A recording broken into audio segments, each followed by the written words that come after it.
Dan, we're on? Can go, yes. Okay, I'd like to call this meeting to order.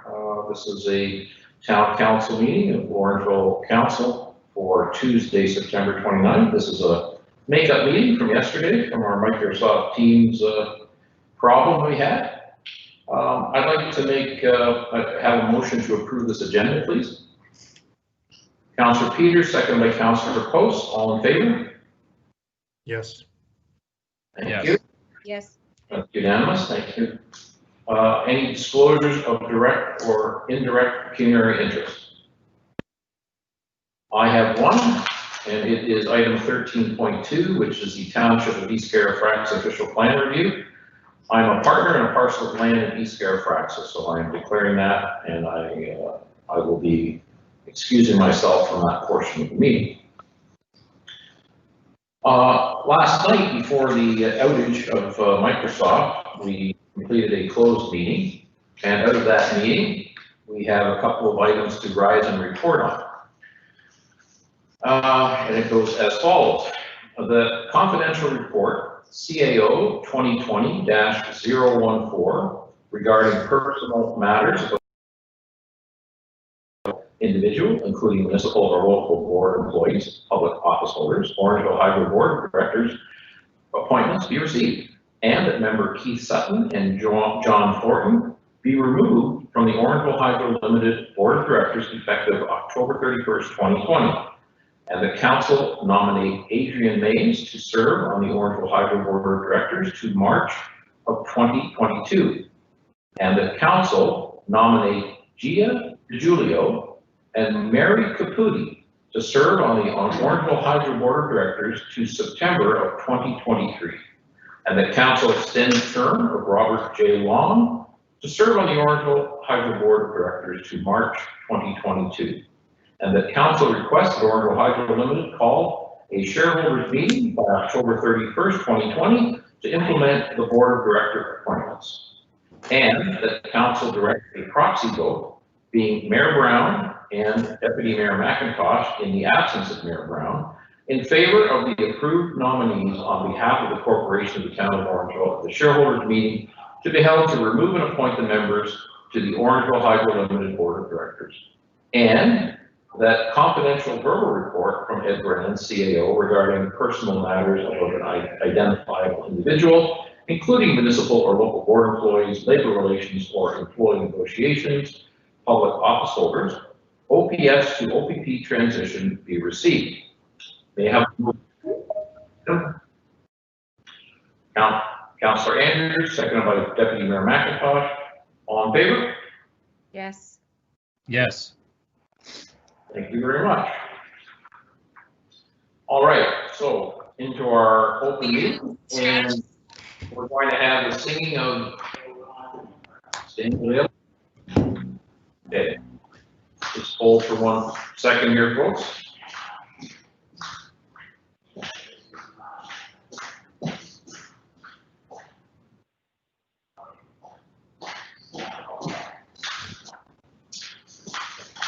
Mr. Bonato, if you could tee up our national anthem for us, please.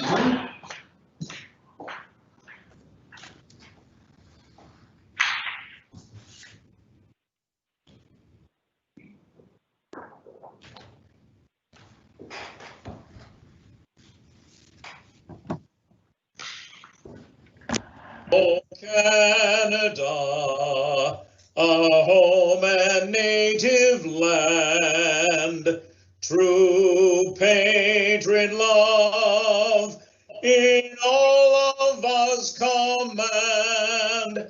With glowing hearts we see thee rise, the true north strong and free.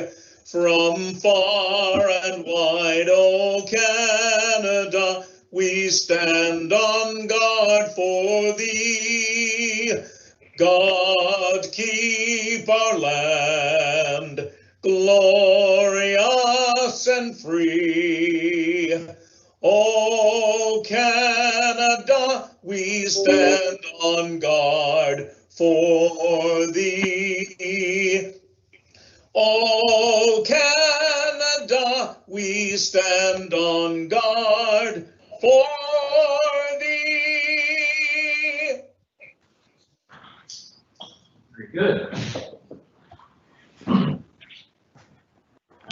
like to acknowledge the traditional territory of the Anishinaabe people, including the Ojibwe, Potawatomi, and Odawa of the Free Fires Confederacy.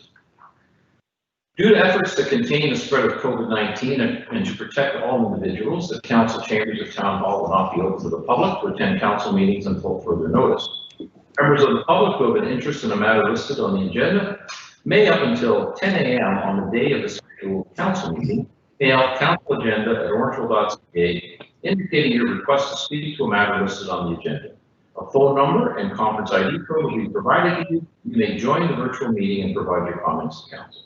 Members of the public wishing to raise a question during the public question period of the council meeting may, beginning at 8:45 p.m. on the evening of the council meeting, call 1-289-801-5774 and enter conference ID 938-232-618#.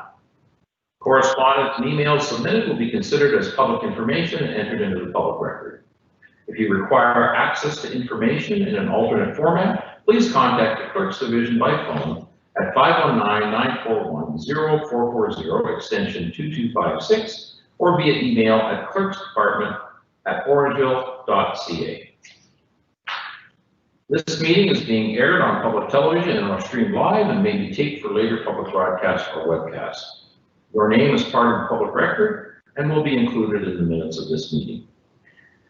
Moving to item 10, adoption of the minutes of the previous council meeting. May I have a motion to approve the minutes of the council meeting of September 14th, 2020.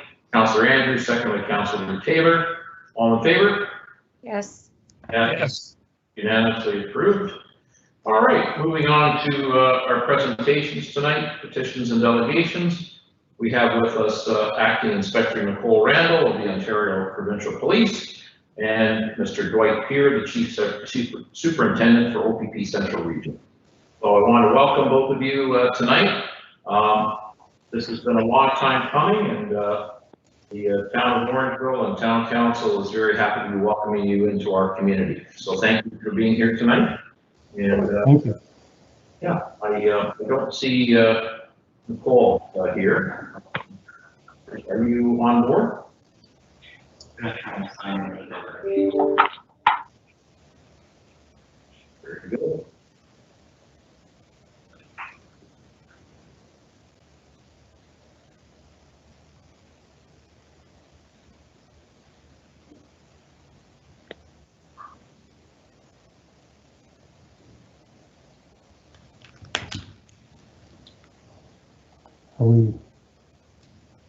Are we still live? Yes. Very good. Sorry, we're just holding here. Hopefully, Acting Inspector Randall can join us shortly. We should send out search and rescue.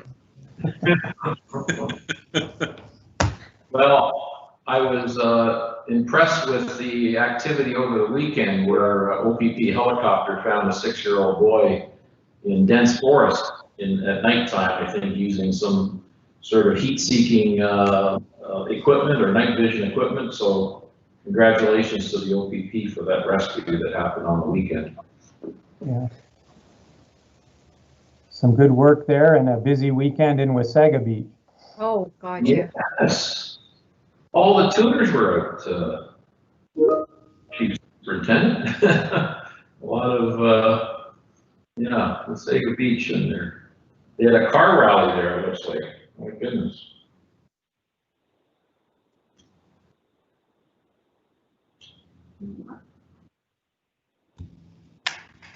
No luck. I don't know if she has. Hey, Staff Sergeant Randall here. If you're waiting for me, I'm back, but you won't be able to see me on video. Okay. And is Mr. Peer with us again? Yeah. So we lost him. They're both under the one issue. They're trying to get staff sergeant under.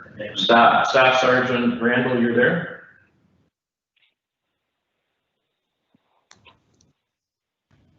Sorry, yeah, I'm here. Can you see me now? Yes, you can. Yes, we can. Thank So you. unfortunately, I was talking with Mr. Bonotto and attempted to log in under a different account, and it's not successful. It just keeps bringing me back here. So as he said earlier, only one of us will be available or video visible on video at a time, but the audio will work for both of us. Okay, great. Very good. So, again, I wanted to welcome you. I know we've got our transition ceremony going to happen on Thursday, and I want to welcome you to Orangeville. This has been a long time coming, and a lot of work put in by OPP and town staff to make this transition possible. Of course, the Police Service Board, Chair Taylor, and all the members of the Police Service Board have also been working hard on this transition as well. Acting Inspector Randall, do you wish to make a statement tonight? I didn't have a statement planned, but I am certainly happy to be here. Very excited for the transition. A super busy time right now for all of us. So we're just trying to make sure that we get all the I's dotted and T's crossed and cars in place and telephones working and all that kind of stuff. So we're very happy. We're ready to go and look forward to Thursday. Very good.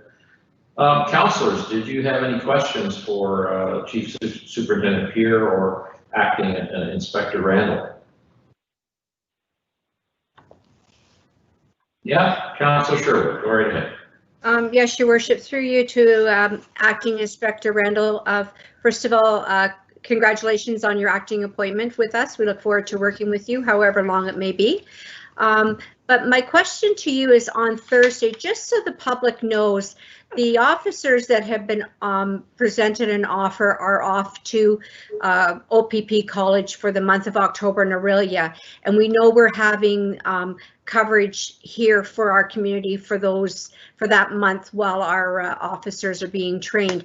Can you let us know if, while the station is still going under construction, for the peace of mind of the residents, will the covering officers for that month be coming out of the Dufferin County location over in Primrose? Are you setting up a satellite, or will the officers all be deployed if they're dispatched out of the C-Line location? So what I can tell you is that we will be backfilling the town of Orangeville with as many of our permanent Primrose officers as we can, but it'll be a mix of officers from neighboring detachments as well as our home detachment members. We have solidified this morning our final working space for our officers. So we'll have the officers will report here at staggered start times, pick up their equipment in their cars, and they'll report down to Orangeville. The afternoon shifts will be staggered to allow for an overlap for travel time. Once the officers are in Orangeville, there'll be on patrol and visible as much as possible, but for those times when they need to sit at a computer at a desk and do some follow-up, there's 3 separate locations for them to be at. One is out on Hockley Road at the Mono Board of Trade. There'll be 2 seats at the 10 Louisa Street Courthouse for the officers there, and we are planning on having 2 seats at the C-Line building. Although the building will not be accessible by the public, and will not have telephone service into the building, the officers will be there doing work, and they will have cell phones with them where we can communicate with them via cell phone or radio. So they will be in town, and they'll be strategically placed when they're sitting so that they can respond as quickly as possible and conducting business as per normal. Thank you. Thank you very much for clarifying that. Great. Councillor Andrews. Well, thank you very much, Your Worship, and we would like to welcome you as well, Inspector Randall. It's really a delight to have you as part of our community, and I know that your team will be exemplary in supporting our community. Just curious about what may be a part of your plans regarding auxiliary. So the auxiliary process, the selection process is ongoing. I had a teleconference today with the OPP auxiliary program liaison officer in regard to this matter specifically. The existing auxiliary officers from all the units have just been I guess entered into stage 3 of the auxiliary deployment program, which means that they're able to be deployed with officers now using the appropriate PPE and physical distancing if possible. We have a number of applicants from the Orangeville Auxiliary Program making their way through the process right now, as well as we have 3 auxiliary recruits just waiting for the next class to go ahead. So we hope to have a number of auxiliaries in place by Christmas time. And we are also borrowing, as we often do between detachments for different events, we are borrowing auxiliary resources. Thank you so much. Very good.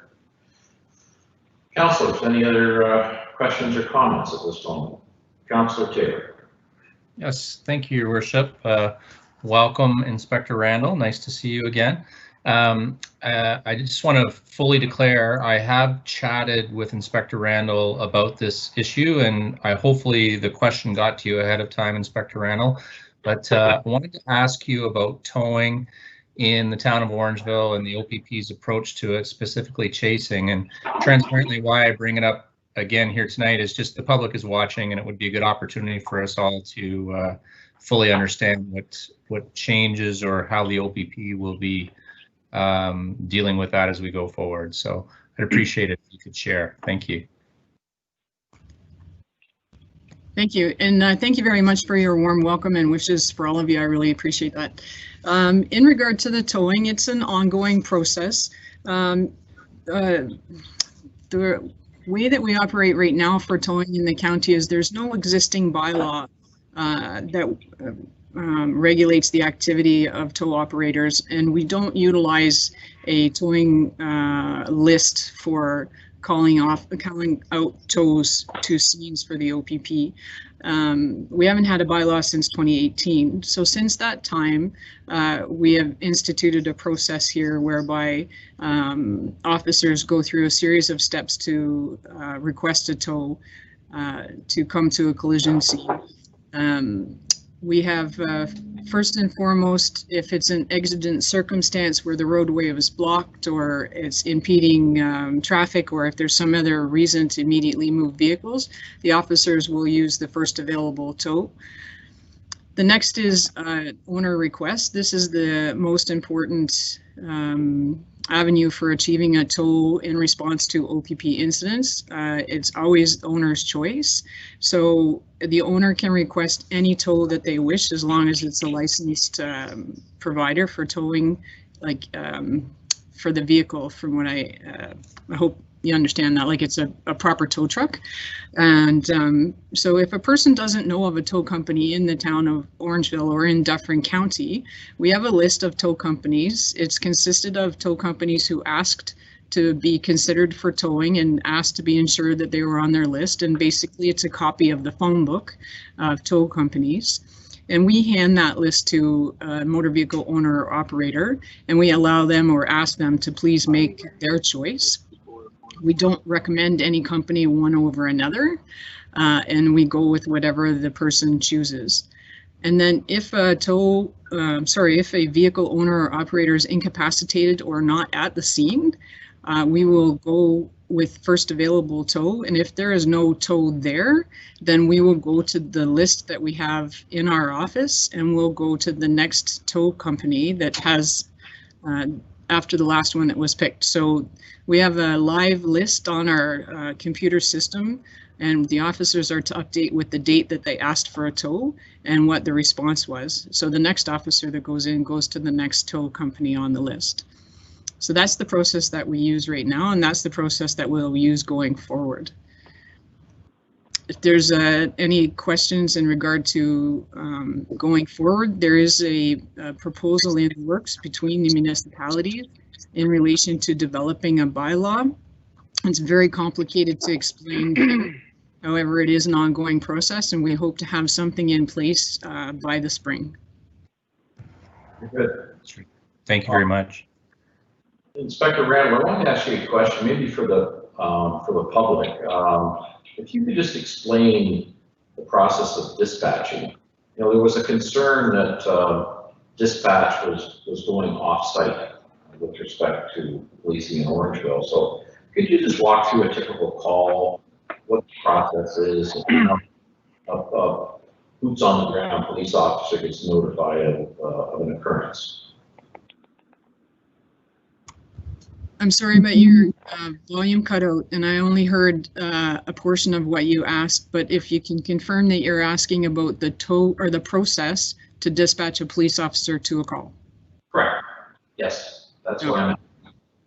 Okay, so there's 2 or 3 avenues to have a police officer dispatched to the call. The first, of course, is if it's an emergency and you dial 911. If you dial 911, the call will be downstream to the appropriate agency, whether it be police, fire, and ambulance, and it'll be transferred to this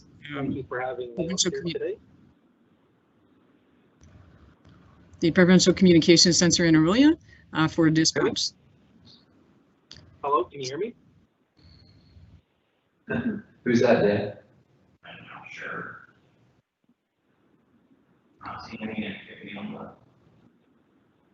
Not sure who that is. The Chief Superintendent speaking? I'm not certain who it is. Yeah. Okay.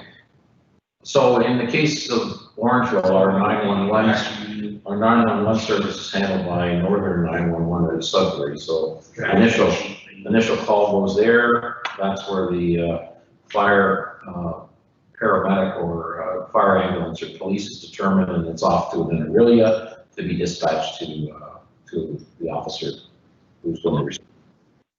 That's correct, and that's the same process here. So the second means of having a call created or an officer dispatched is the non-urgent telephone line, which is the 1-888-310-1122. Hello? Hello, are you trying to speak to somebody here at this meeting?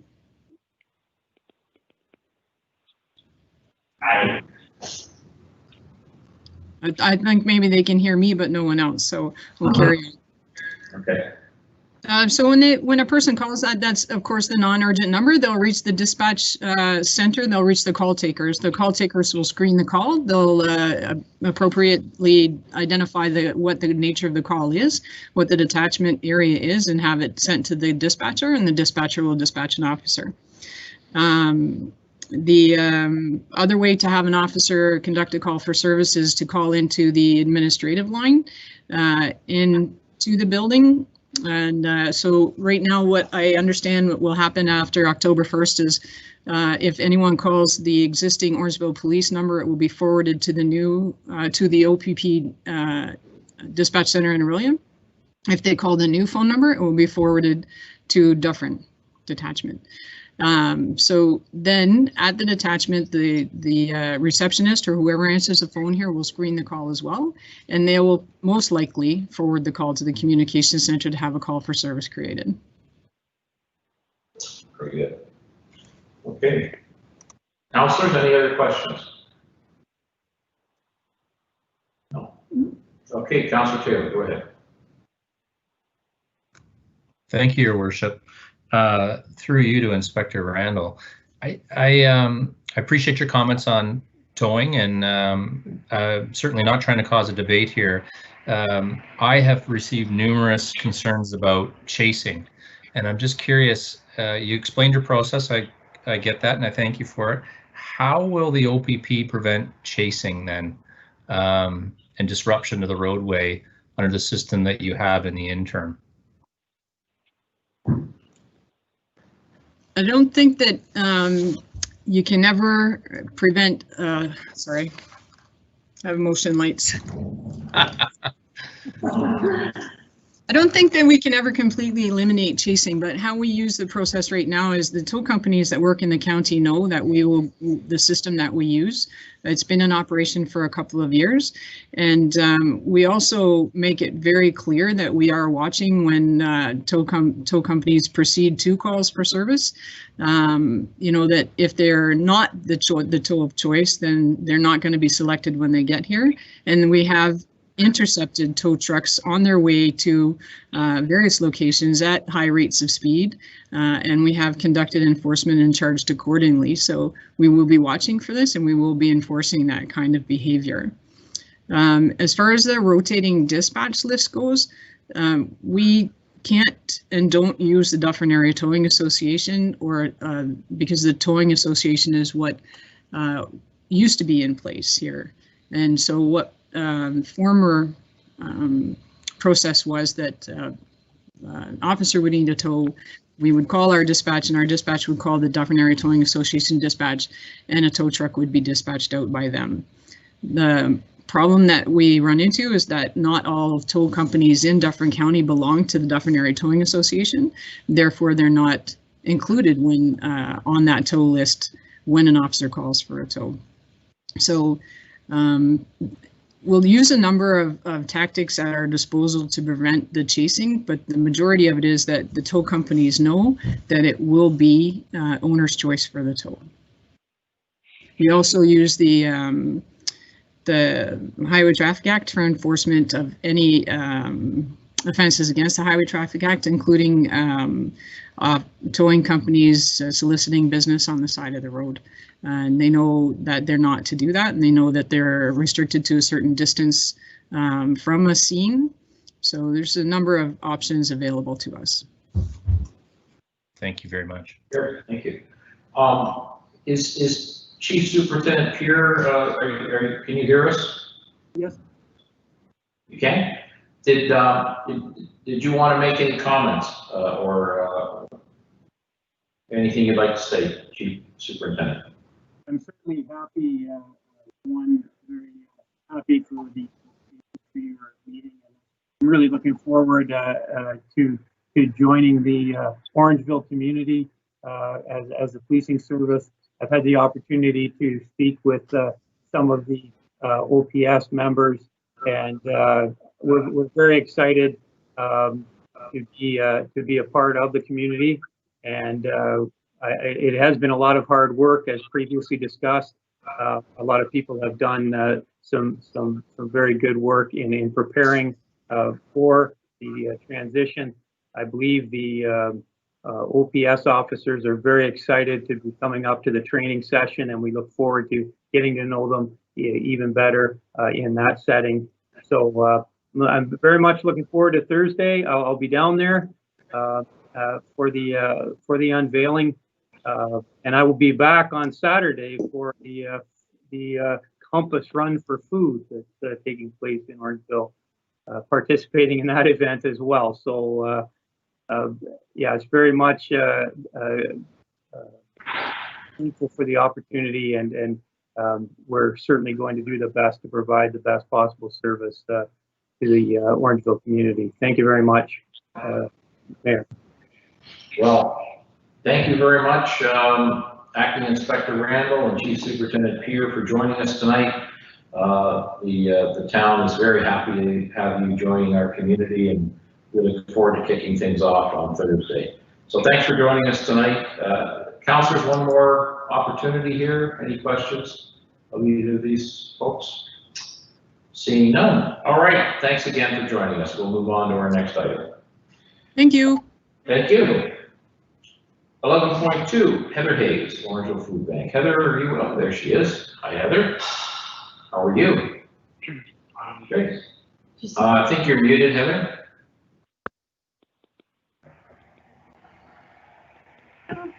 Ta-da! So, Okay. how are you guys doing? Very well, thank you. Good. For joining us. Thanks Go ahead. Okay, thank you very much for having me tonight. So thanks for taking the time to hear our delegation for Hunger Awareness Month. As many of you know from my last deputation, We've gone through many changes in the last 6 months, including moving to a drive-through model, walk-through model, bringing local food providers together to provide better service to residents, creating a delivery service, purchasing and renovating a building, and completing a move.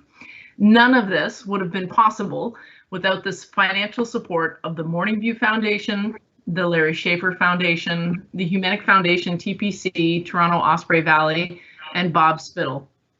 While we have taken on a migraine-inducing $1 million mortgage, the payments are the same as the rent from our previous space, and it allows us to build equity while at the same time increase our capacity.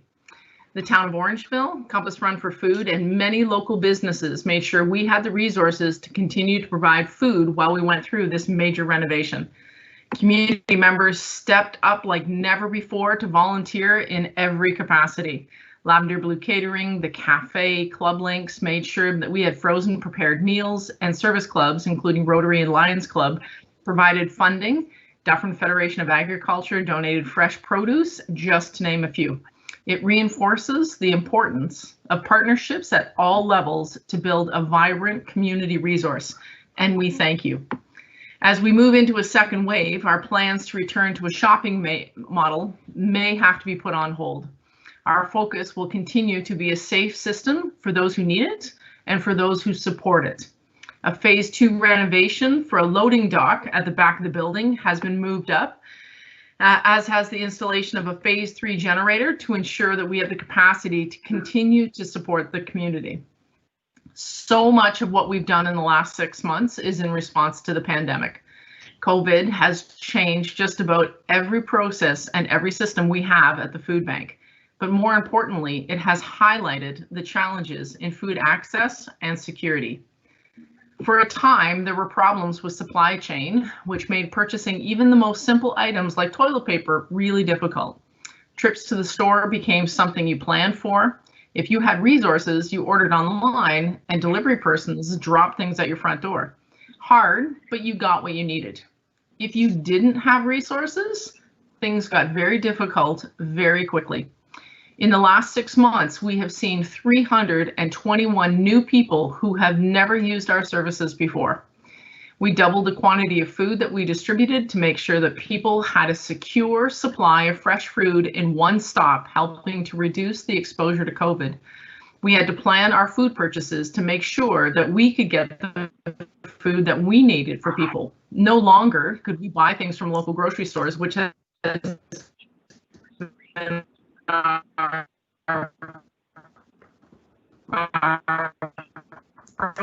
process for products to make sure we have the food. In the 5 years that I've held this amazing position, we have seen 106% increase in the amount of adults needing support, a 42% increase for children, and a 328 increase for seniors. So that's in the last 5 years, but if you count seniors in 10 years, it's well over 1,000%. One of the most disturbing stats for me is the amount of households accessing the food bank that indicate that full-time employment is their main source of income. And that is a staggering 97% increase in the last 5 years. So, because I care for all of you deeply, I'm not going to break into song right now, but there is a line from a Tennille Townes song, Somebody's Daughter, that always sticks with me. And the words are, and the light will turn green, and I'll hand her a couple of dollars, and I'll wonder if she got lost or they forgot her. She's somebody's daughter. Everyone that we come in contact with is somebody's heart. A best friend, a son, a daughter, a mother, a father, a grandmother, a grandfather, a vessel that holds a lifetime of prayers. I feel this way about so many of the people that we see every day. Did they get lost? Have we forgotten them? There is an opportunity for us, all of us here, to create community, to build the social network and the fabric of this town to support each other. Food as an essential service does not fall under any level of government, including provincial or federal. Within the last 6 months, this will be the first time that we've received any kind of funding from them, and we're extremely thankful for that. But it is not an annual piece for us. For the last 28 years, we have been providing food for those in need, almost entirely based on funding from donors. Truly, neighbors helping neighbors care for our community. We believe that the need for our service will continue to rise as income replacements are transitioned to new programs. Job losses will grow because of the economic uncertainty, and families who have lived close to the line before COVID are at risk of failing. Food should be a right and not a privilege. I'm leaving that for a second because I think that's really important. We forget that. I want to make sure that we can continue to provide healthy, nutritious food to those who need it moving into an uncertain future. I want to start a conversation of properly funding food programs in our area. Every other basic need that people have is valued enough to have dedicated resources. Clean water, housing, healthcare. Food is missing from the conversation. I want to make sure that we can start that conversation. So the council has always been very generous to the food bank. We appreciate all of you. We appreciate the volunteering. There are many who are watching tonight that don't know how much the councillors of this particular council are involved with the food bank. Some of them we see on a weekly basis that help us do the work that we do. So thank you for what you've done for the residents.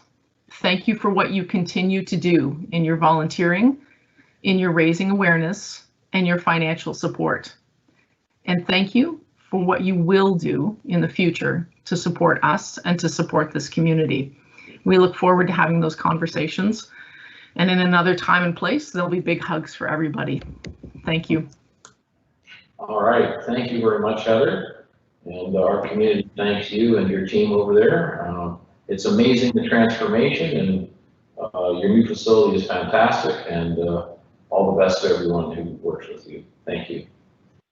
Any councilors wish to make a comment here? Oh, okay. Councilor Taylor, go ahead. Thank you, Your Worship. I guess to you, Heather, you always continuously amaze me on two fronts. One is you're probably one of the most fantastic speakers that come to council, and you're very compelling in the way you tell your story, and I appreciate it. And I also think you're a wonderful community leader. The passion you have for what you do and the personal sacrifice that I know that you've made is appreciated. I recently was at that facility. It's a fantastic facility. I love your analogy of wanting to support somebody's daughter, and I have had discussions with some of your board members about the larger things that you're trying to do in terms of fundraising. And so I guess I would just encourage, as we have this format here, and you know, there's some people watching that may be able to help, and that is, it'd be wonderful to help pay down that mortgage that's on that building, and then be able to use the resources that the food bank receives to actually replenish food, as opposed to having to pay down, you know, a capital project. So if you are watching and you're interested in doing so, I'll unabashedly ask that you contact Heather and her organization and donate. And if you're big business, there's a group of people that are on a board that I know would love to speak with you. So I don't know, Heather, how was that?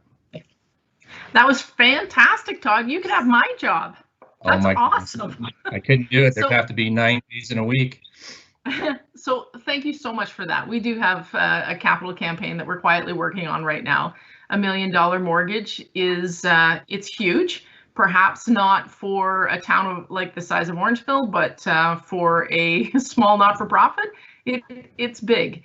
And if I can pay off that mortgage, then I make sure that I've got the money to make sure that we have those fresh foods for people, to have those seniors programs where we're taking food to the seniors buildings, to make sure that we're supporting the breakfast programs properly.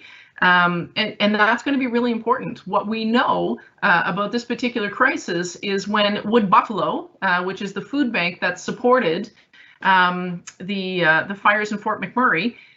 When they had their fire in 2016, everybody gave. You know, we understood what the problem was. We sent food through the provincial and federal organizations.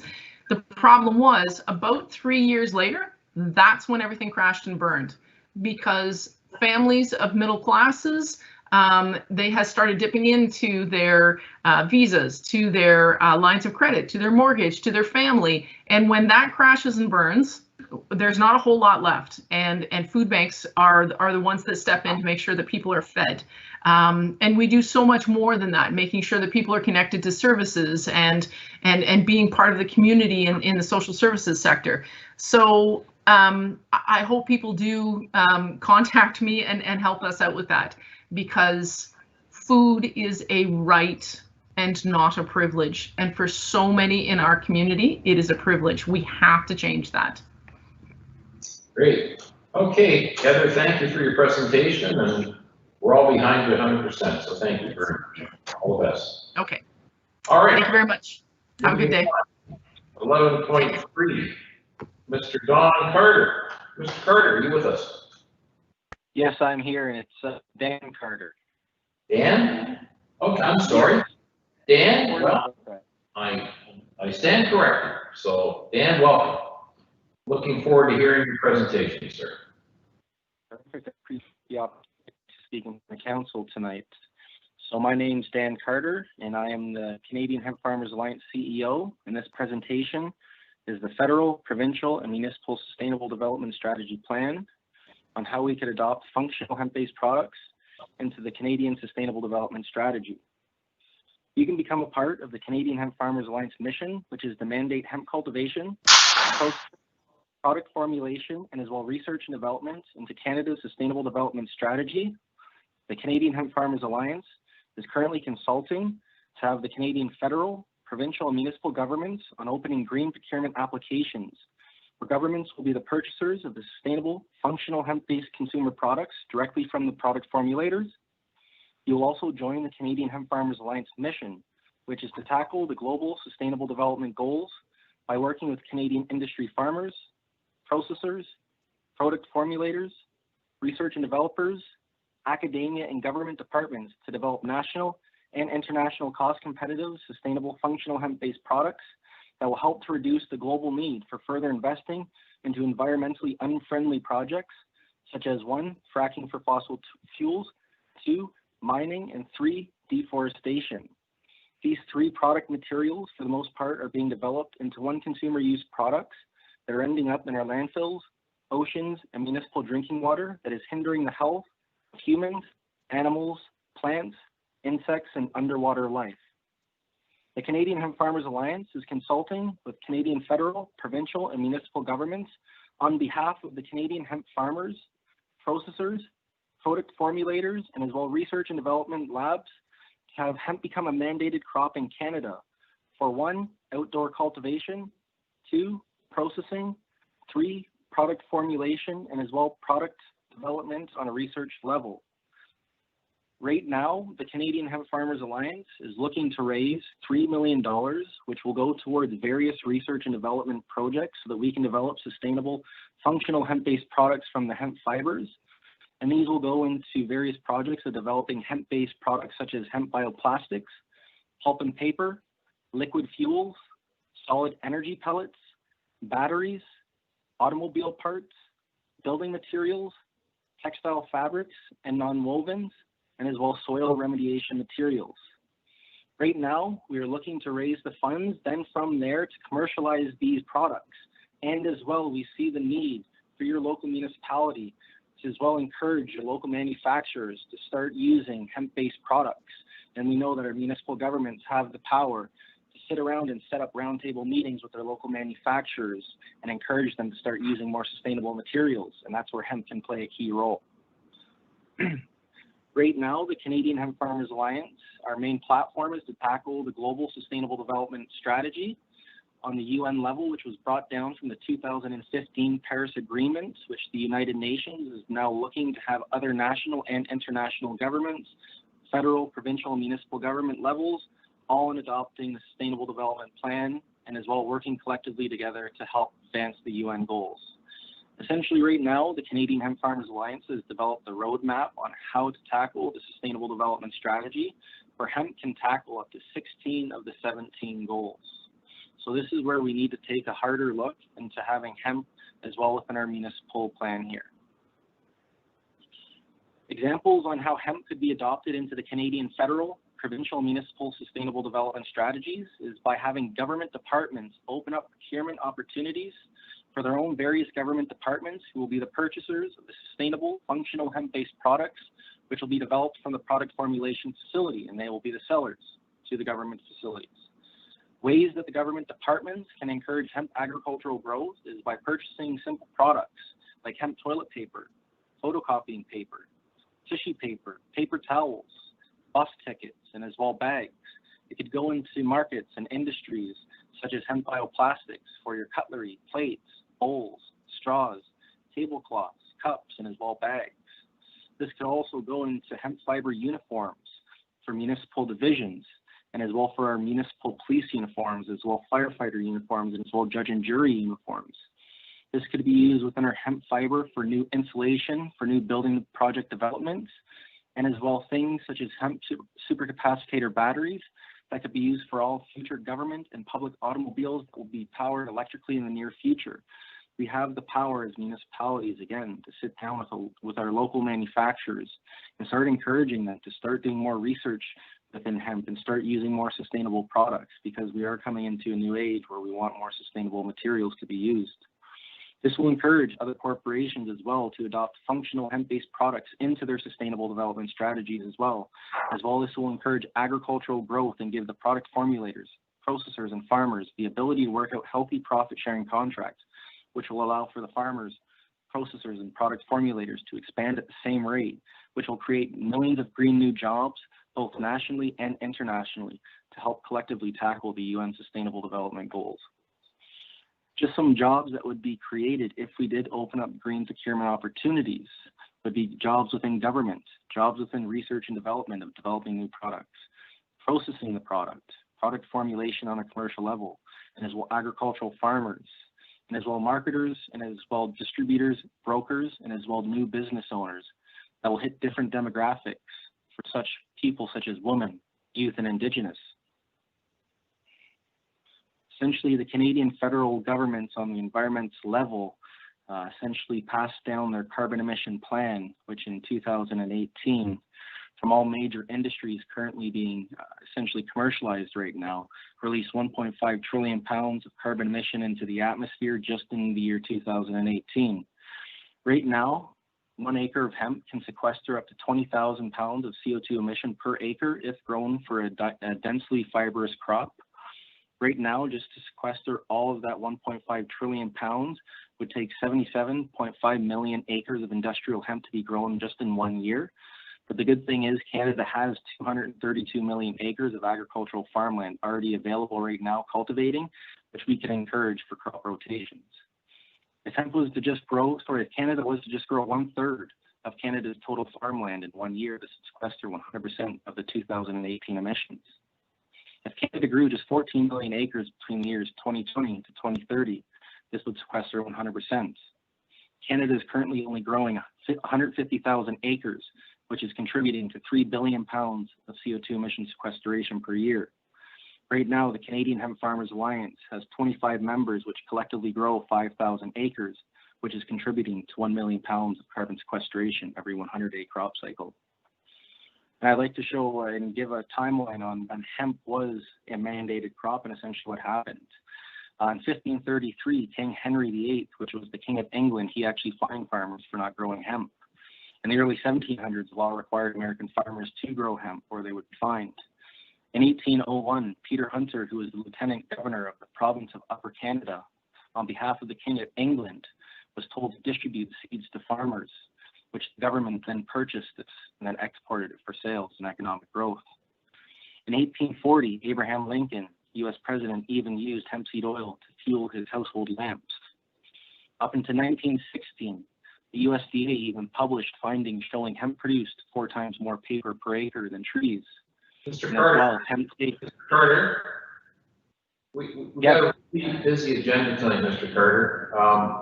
Can you maybe wrap this up in a couple of minutes, please? Yeah, for sure. It's just getting up to the last minute here and then just wrapping up. Okay, thank you. Perfect. Up until 1942, Henry Ford as well built the car made of hemp fiber with natural polymer binders, which was 10 times stronger than steel. It was again in 1924 when DuPont hired Charles Stein as vice president, which he created the laboratory to make nylon. Charles Stein later hired Dr. Wallace, who invented nylon. In 1935, that's when nylon commercially became available. It was then in 1936 when William Hearst, wood-based newspaper facility, sees hemp as being competition. His newspaper makes up fake propaganda around hemp and uses fear tactics to manipulate civilians and governments about the true benefits of hemp. And William Hearst as well used chemicals from DuPont for his wood pulp and paper facility. In 1936 as well, the movie Reefer Madness came about, which had members in it like Harry J. Aslinger, who was the Federal Bureau of Narcotics. He was invested heavily into DuPont as well the wood and pulp and paper industry, with William Hearst, who as well put out the fake propaganda. And then it was in 1937, the Marijuana Tax Act was drafted. Members like Harry J. Aslinger and Andrew Mellon, who was the Secretary Treasurer to the nation's richest man, who was as well heavily invested into DuPont. They wanted to protect their financial interests. These parties conspired to make hemp illegal, as well made it impossible to obtain research funding for making hemp and cannabis-based products. Essentially, that's the end of the presentation there. And essentially, as well, I sent over the membership that I would like to see City Council sign and send back, which we are looking to get this in front of Privy Council so that we can have this become a mandated crop. And as well for these research and development projects, we would like to work within Orangeville there and see how we can start creating economic growth within research and development, cultivation, processing, and as well product formulation. Okay. Well, I'm excited to hear about green jobs, Mr. Carter. So you touched on that. Also, you know, the bioplastics angle is very interesting, and I would recommend that you maybe do a presentation to Dufferin County. There's a lot of farmers here as well, and you could touch the farming community surrounding Orangeville. Council members, are there any questions that anybody wishes or comments regarding Mr. Carter's presentation? Mr. Andrews, go right ahead, sir. Well, thank you very much, Your Worship. You ended up touching on a couple of points that I was going to end up posing to Mr. Carter. In fact, of course, the economic benefits that will hopefully assist at some point in our region if some of this moves forth. You did talk about the limited number of, and I have two questions, Your Worship. The first, very quickly, is you talked about the limited number of farmers that are in fact investing in the commercialization of this. Where do you end up seeing this in the next 5 years as for the embracement? Of course, this is one of the first steps. You talked about the history, but I'd like to just quickly have your take on where do you see this in 5 years? Yeah, I mean, the governments have already opened up cannabis procurement opportunities to become the purchasers of recreational style cannabis products. So we see that the governments are going to be moving more towards a biomass cellulose procurement opportunity for other, you know, wood-based products alternatives. And we see that within 5 years that Canada is as well, throughout their sustainable development strategy, that they are looking to become a more manufacturing, processing country and nation here. So we see that we're going to have more of, you know, say textiles, bioplastic development, and as well pulp and paper. We see that those industries will be very large here coming in, you know, the next 5 years for sure. Okay. My second question is to actually town staff, and I would think maybe, I'm not sure who, maybe Ms. McKinney, from a procurement point of view, have you had any introduction to some of the hemp-based products that are currently available? Because I know there is limited product availability, but have you had any introduction to any of that? Or someone on your staff might be able to answer that question. Ms. McKinney. You're muted. Yeah. I apologize. Through the chair, I would suggest, sorry, someone's talking.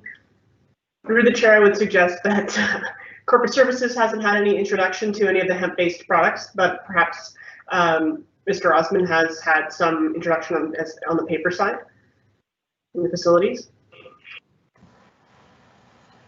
Through your worship to Councillor Andrews, we haven't either, but I've been intrigued by the presentation, so it's something we'll take a look for. But at this point, no, we have not been approached by anyone in that particular realm. But it's quite interesting, and if it's there, then certainly we'll take a look at it. Okay, thank you. Very good. Any other questions from councillors or comments?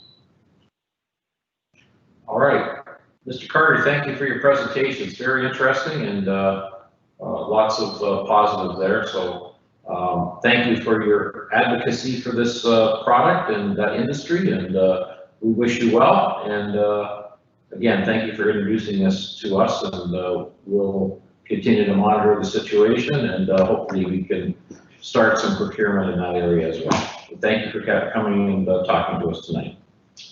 Thank you, Council. All the best. All right, moving along, we've got item 11.4, Mr. John Lemke. He wants to speak to a sign variance application at 54 First Street. Mr. Lemke. Good evening. Can you hear me? Yes. Yes, good. Okay, good evening, Mr. Mayor and members of council. My name is John Lemke. Tonight I'm representing my daughter Hannah. And thank you for this opportunity to speak about our request for a variance to the sign bylaw.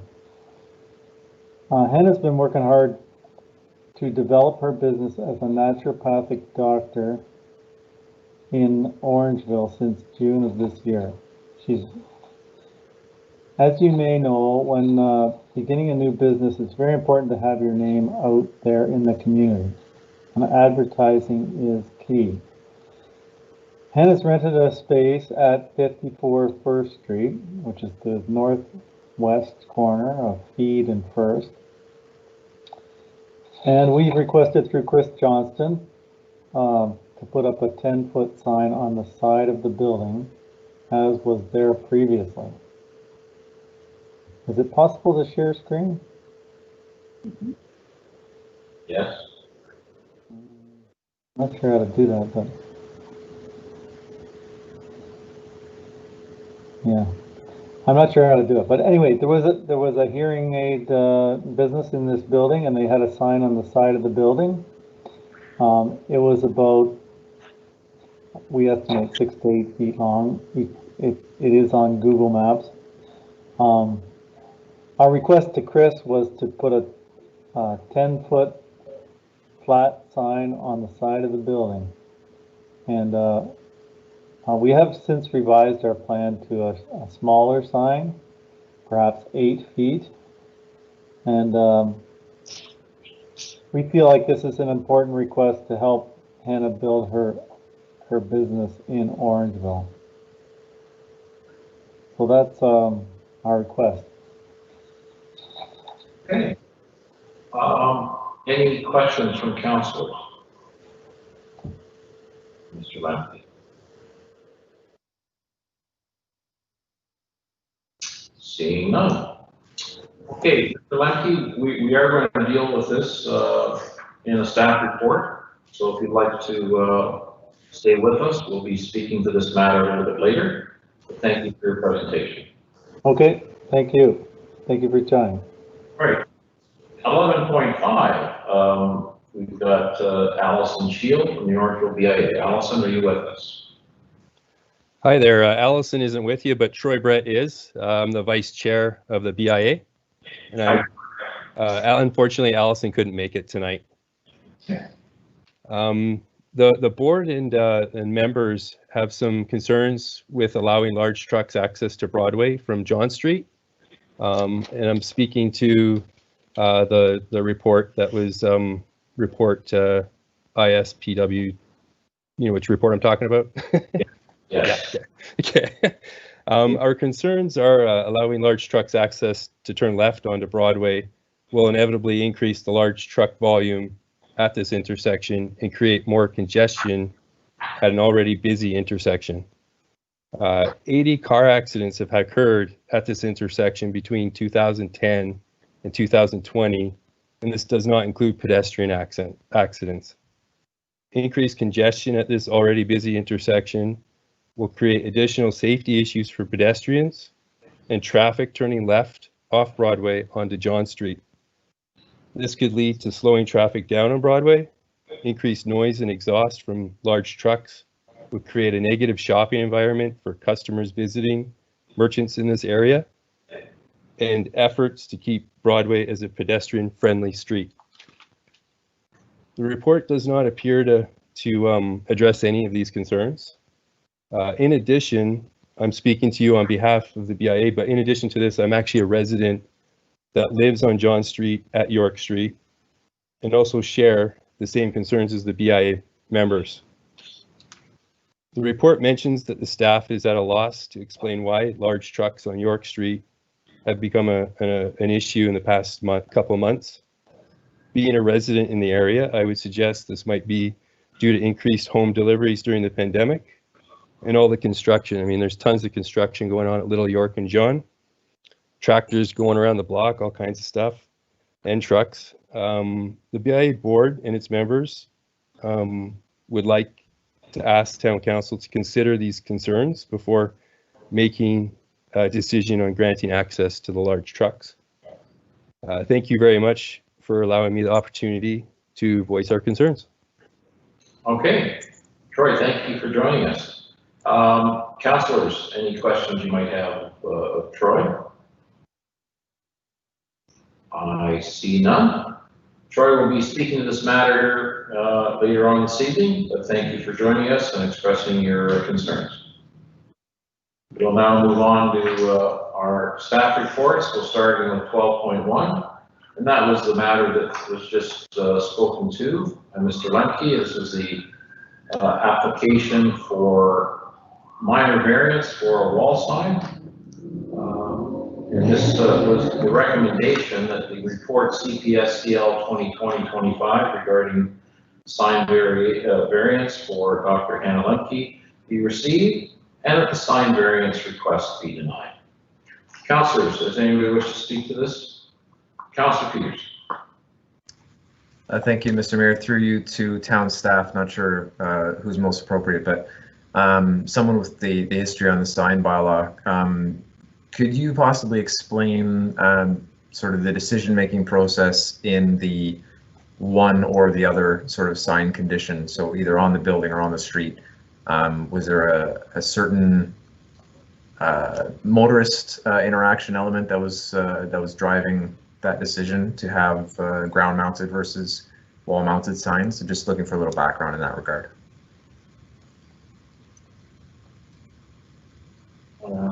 Who would speak to that matter? Town clerk will speak to that matter. Yeah, through you, Mr. Mayor, to Councillor Peters.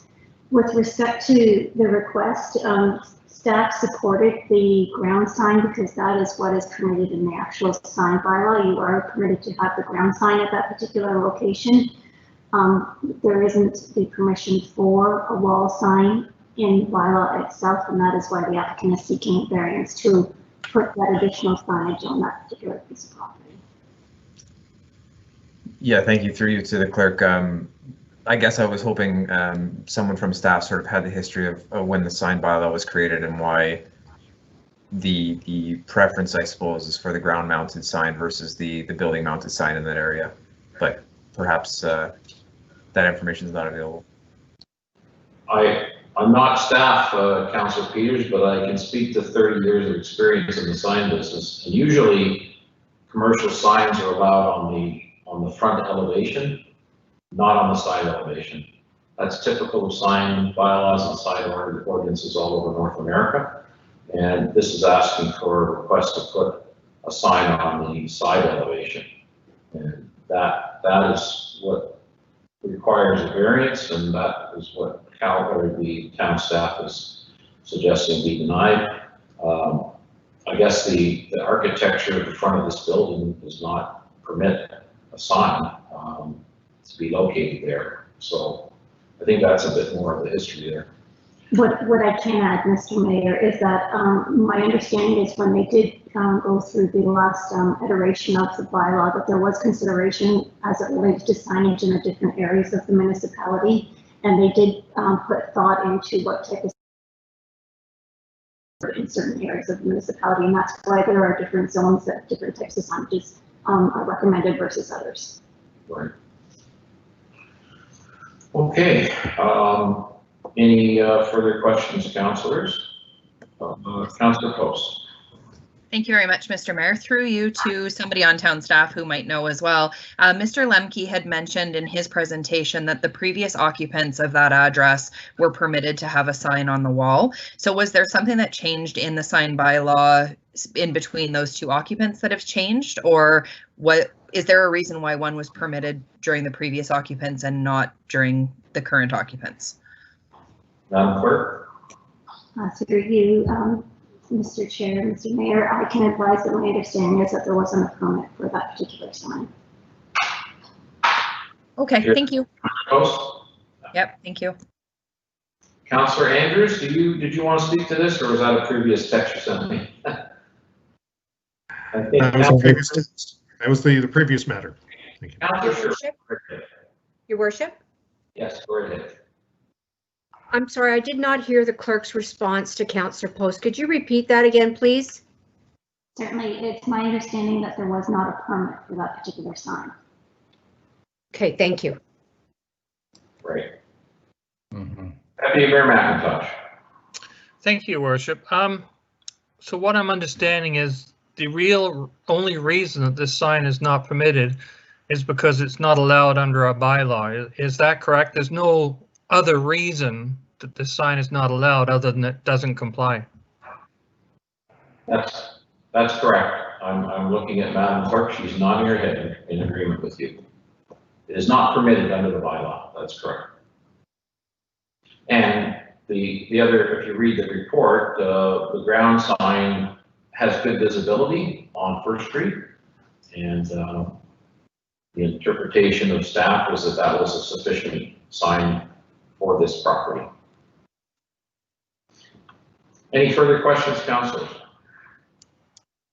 So we need a motion here on this. The current recommendation is that the sign variance request be denied.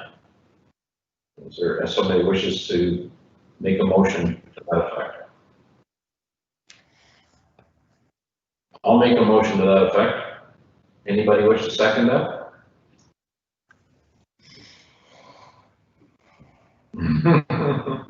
Councillor Sherwood. Okay. Any further comment from councillors? Yes, Councillor Peters. Thank you, Mr. Mayor. Just a comment. I'm sort of on the fence on this one. I completely believe in upholding the bylaw, and that work would have gone into it to ensure that that met sort of the standard of the town and how we wanted things to be laid out. I do have trouble with the fact that there was a sign up there previously, regardless of whether it went through the permit process. To my knowledge, there haven't been any complaints about that sign being there.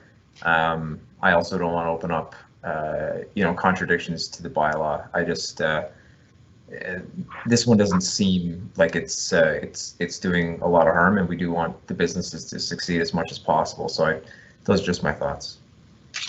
Right. Councillor Taylor, did you have your hand up? Go ahead. I do. Thank you, Your Worship.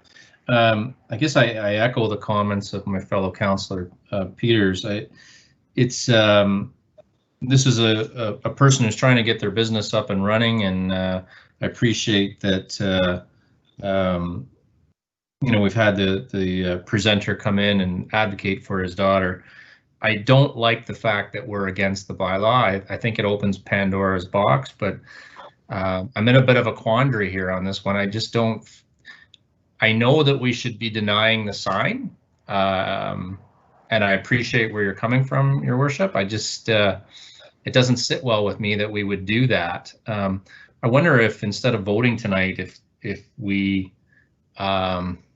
gathered more information from staff and came back at a later meeting and talked about this further. We have a motion on the floor, so we will be voting tonight. I can just tell you my experiences in signage, less is more. Putting a sign up illegally is just setting precedents for further people to go for this. There are multiple signs all over town that are illegal right now, and I would prefer to clean the situation up. And or if council's will is to change the bylaw, that would be coming in front of us in the next year or so. Madam Clerk, no? It's coming forward at some point. I can't quote. I can't remember what year, Mr. Mayor. Councillor, there'll be a lot of time for us to debate sign bylaw in the coming year or 18 months. I'm just trying to get an nod here from Madam Clerk. And if it's will of council to make some changes to that bylaw, at that time, we can make those changes. Mr. Lemke or his daughter can come back and make an application at that time. But I don't think we should be, going against town staff and against our existing sign bylaw. So I would definitely be voting no here. Anyway, Councillor Sherwood, right ahead. Yes, Your Worship. I too am feeling the same way. The fact that there was already a sign there and, it was able to be there obviously for many years without being told to have it removed. I am one that is 100% supportive of following our bylaws. That's what bylaws are made. That's why they're there.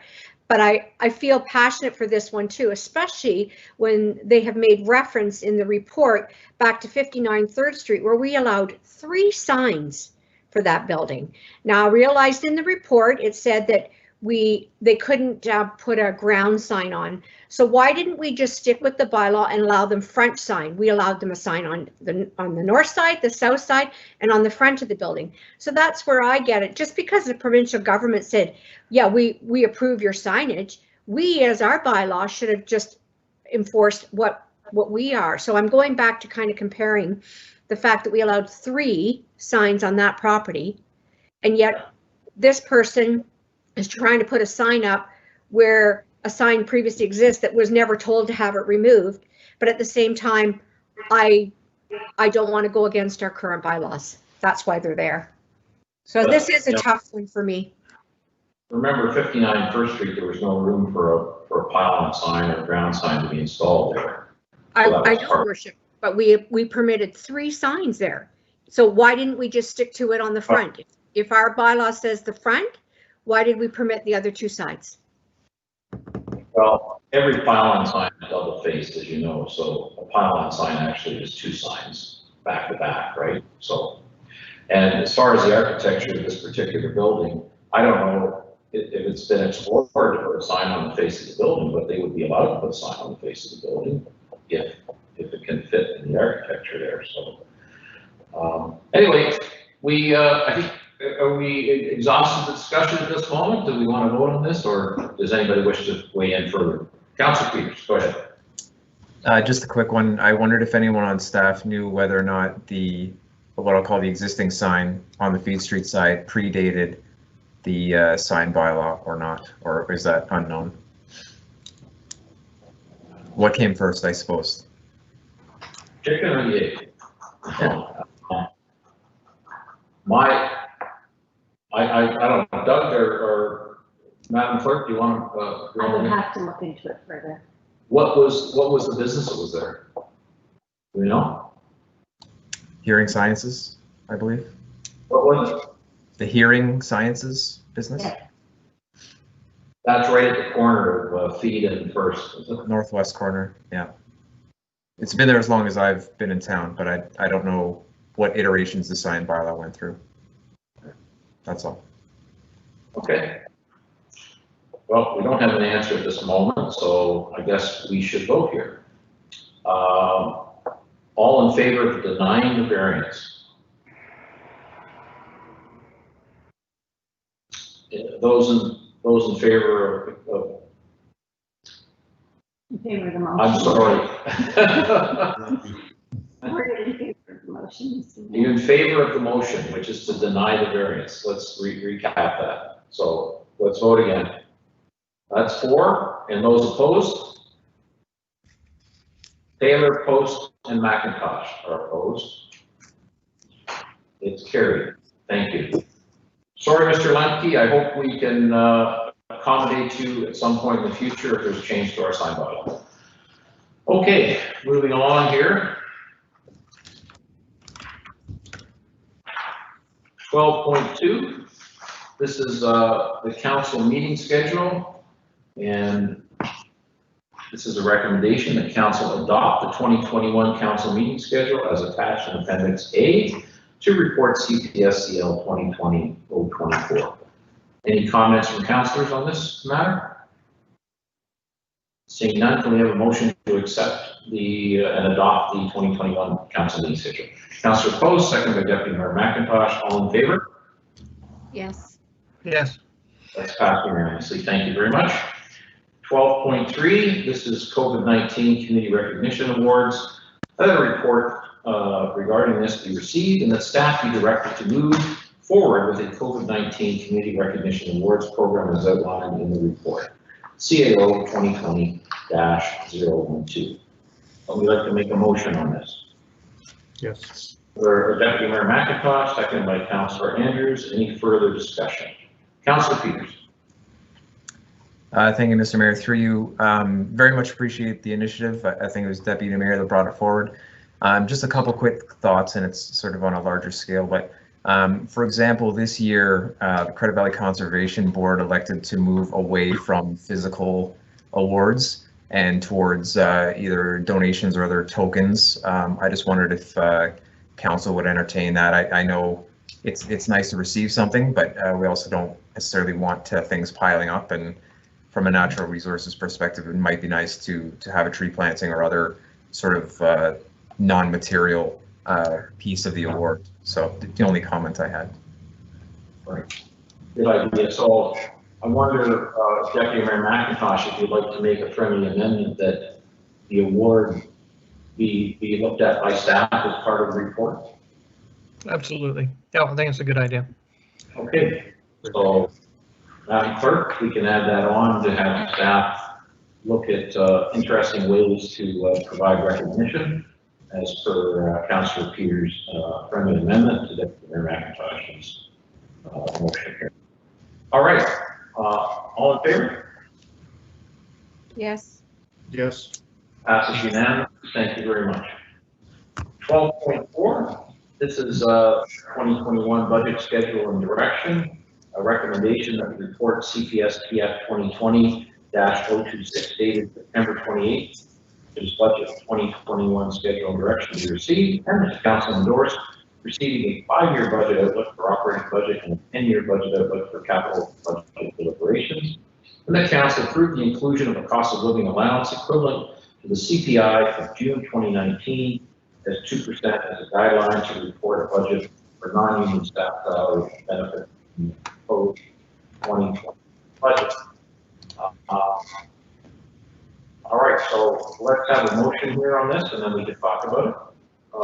Motion to accept this.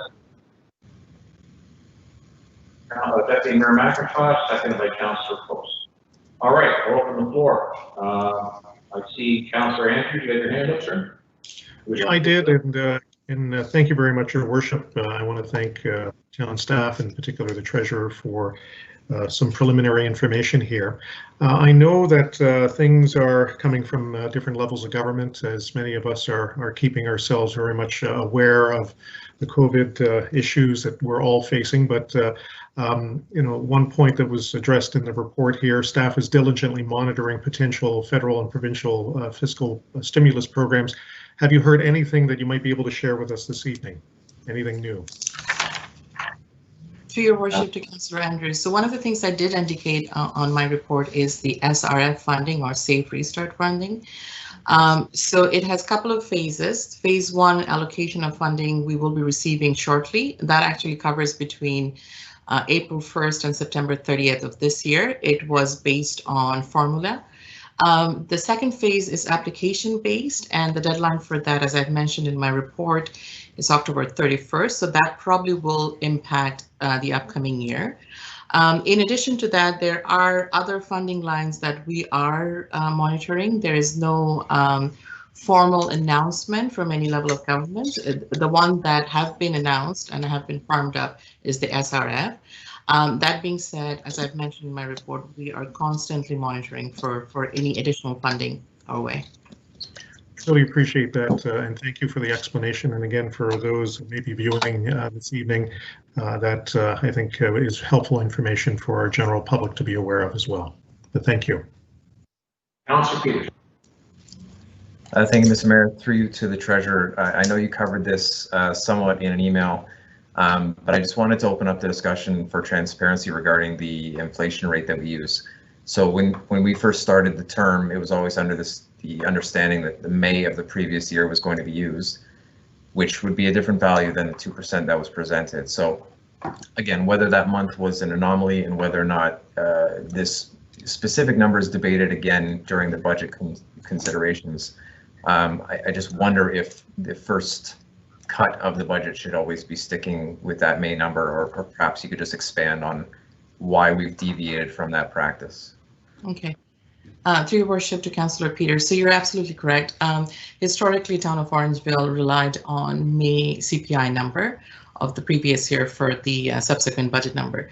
So in 2020, the May number, May CPI for both Canada and Ontario is trending at a negative. I believe for Canada it's 0.4% negative right now. So one of the things I did explain, which you did mention that in my email, is that a negative CPI would impact staff salary negatively. So the 2% that I'm mentioning on our report, or on my report rather, it's actually a carry forward from last year multi-year budget. What I mean by that is for 2021 through 2024, we estimated 2% to be the CPI number for the ongoing year. So 2% is essentially coming from that.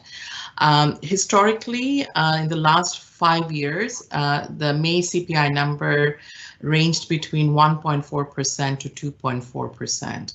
So just to wrap it up again, May 2020 CPI is trending at a negative. The reason you're seeing the 2% because it's a carry forward from last year multi-year budget. We use the 2% for 2021 through 2024.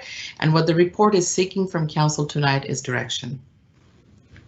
Yep, thank you. I understand the direction, and obviously a negative inflation rate as it relates to staff salaries would not be a welcome maneuver, but this will be 2 years in a row, I think, that we've deviated from the May number. So I wonder if during the next budget discussion, we look to either set a better number or a different metric, because a 1 month value does not seem to be offering us any consistency. For sure. Oh, go ahead, Madam Treasurer. Through your worship to Councillor Peters, if I may, Councillor Peters, we did not deviate last year or 2020 budget. We did use May number. So the 2.4% that was used for budget 2020 is actually a May CPI number. So we did not deviate last year at all. Okay, my apologies. I thought we'd use the 2% again. Councillor Schroeder. Yes, Your Worship, through you to Madam Treasurer. Thank you for clarification. I too had brought up the fact that we had discussed that we were going to use May COLA, and you did mention that it was May of this year was negative.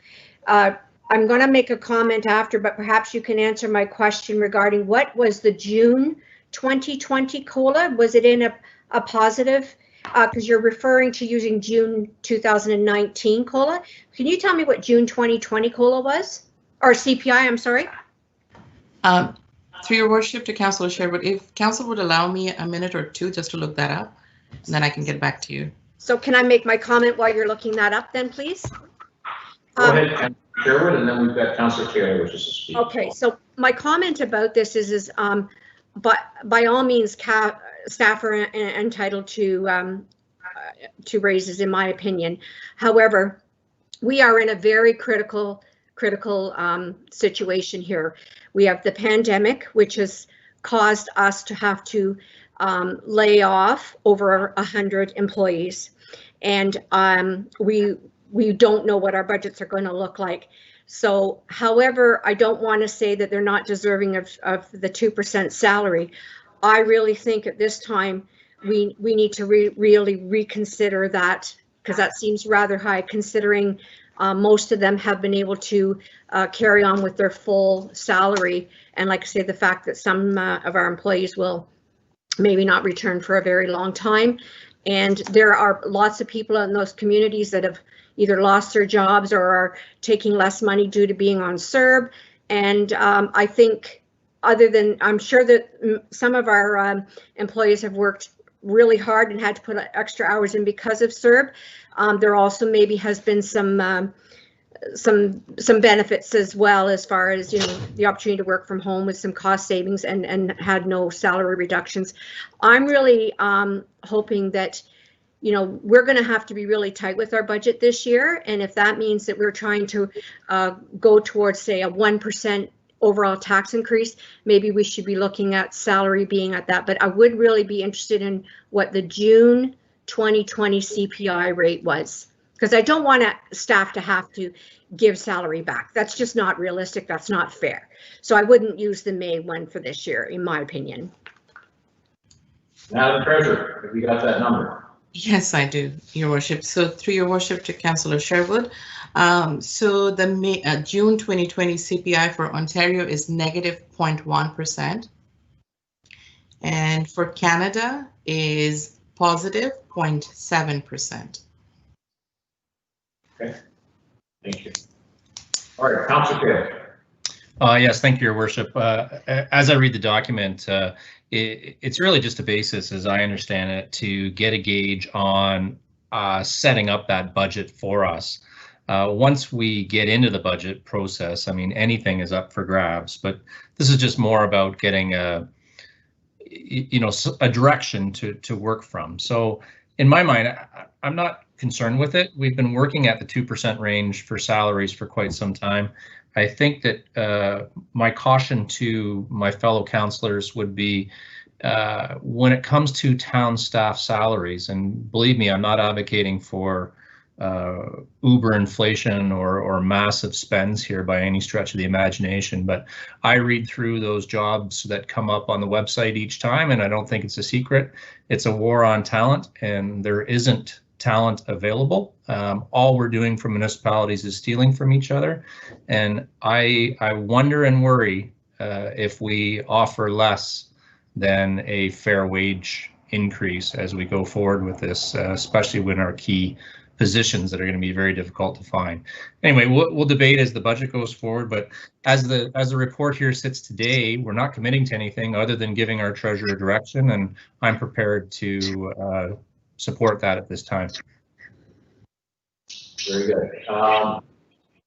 Yes, Ms. McKinney wishes to speak, and then we'll have Councillor Sherwood back.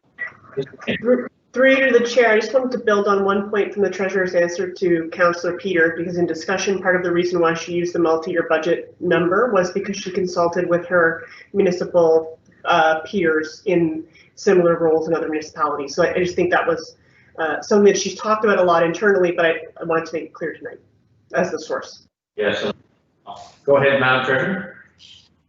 Thank you for that point, Ms. McKinney, and through your worship to Councillor Peters.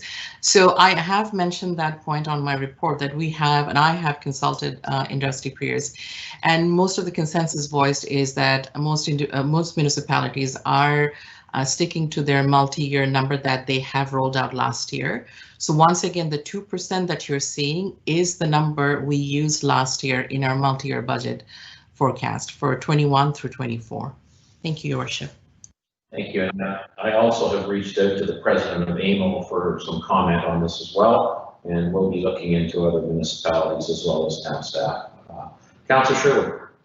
Yeah, I was just wondering, the treasurer did mention that she reached out to some of her colleagues, and I'm wondering if the town uses any type of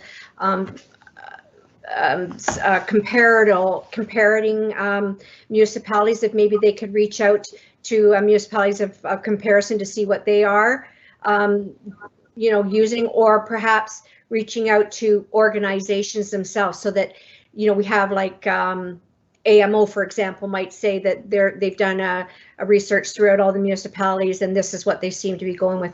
I just wonder, rather than a verbal, I've talked to Mono and this is what they're going to do we not have more of a set precedent as to who we would reach out to if we're doing some kind of salary comparison?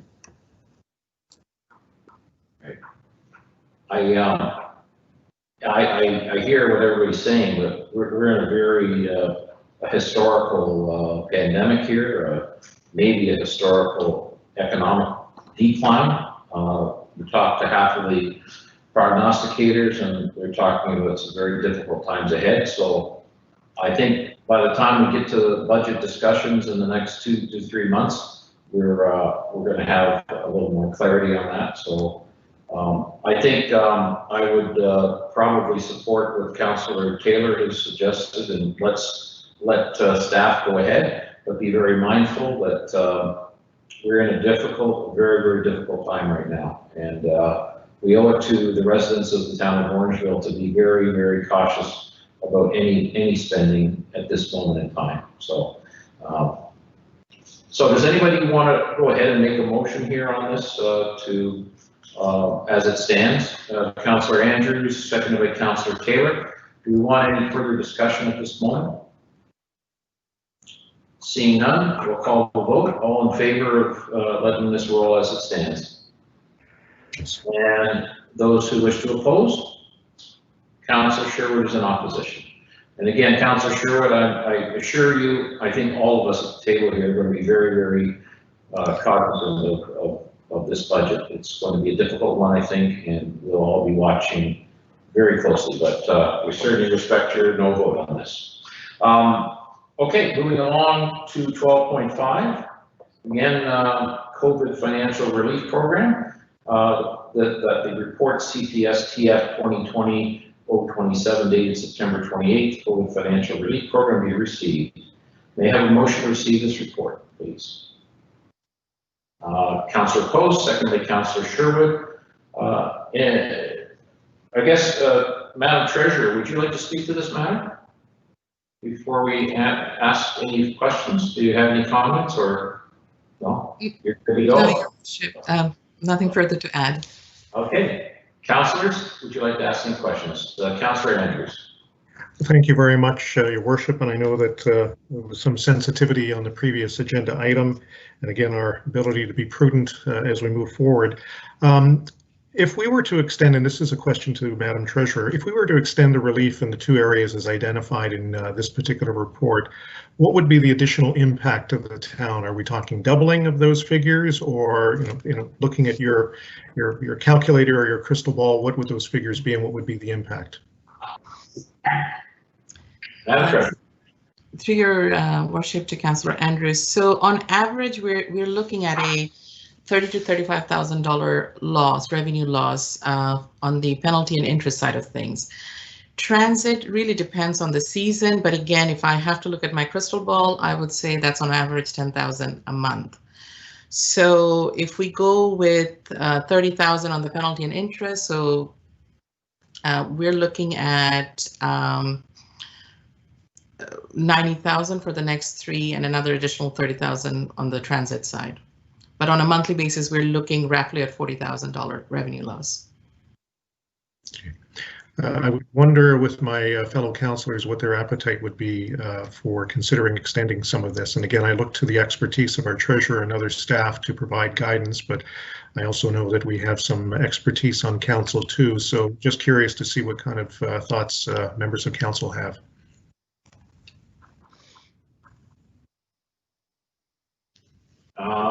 Anybody want to speak to this? Councillor Taylor, go ahead. I can't speak as eloquently as Ms. Syed would to what's going on from an economic standpoint. However, it does feel like we are still in the crux of this.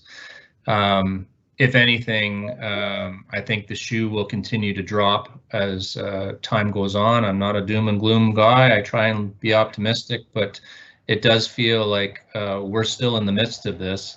And although it is costing us money, and here it is, I'm probably the cheapest person on council, but I would be suggesting that extending, as per Councillor Andrews' suggestion, is probably the best suggestion.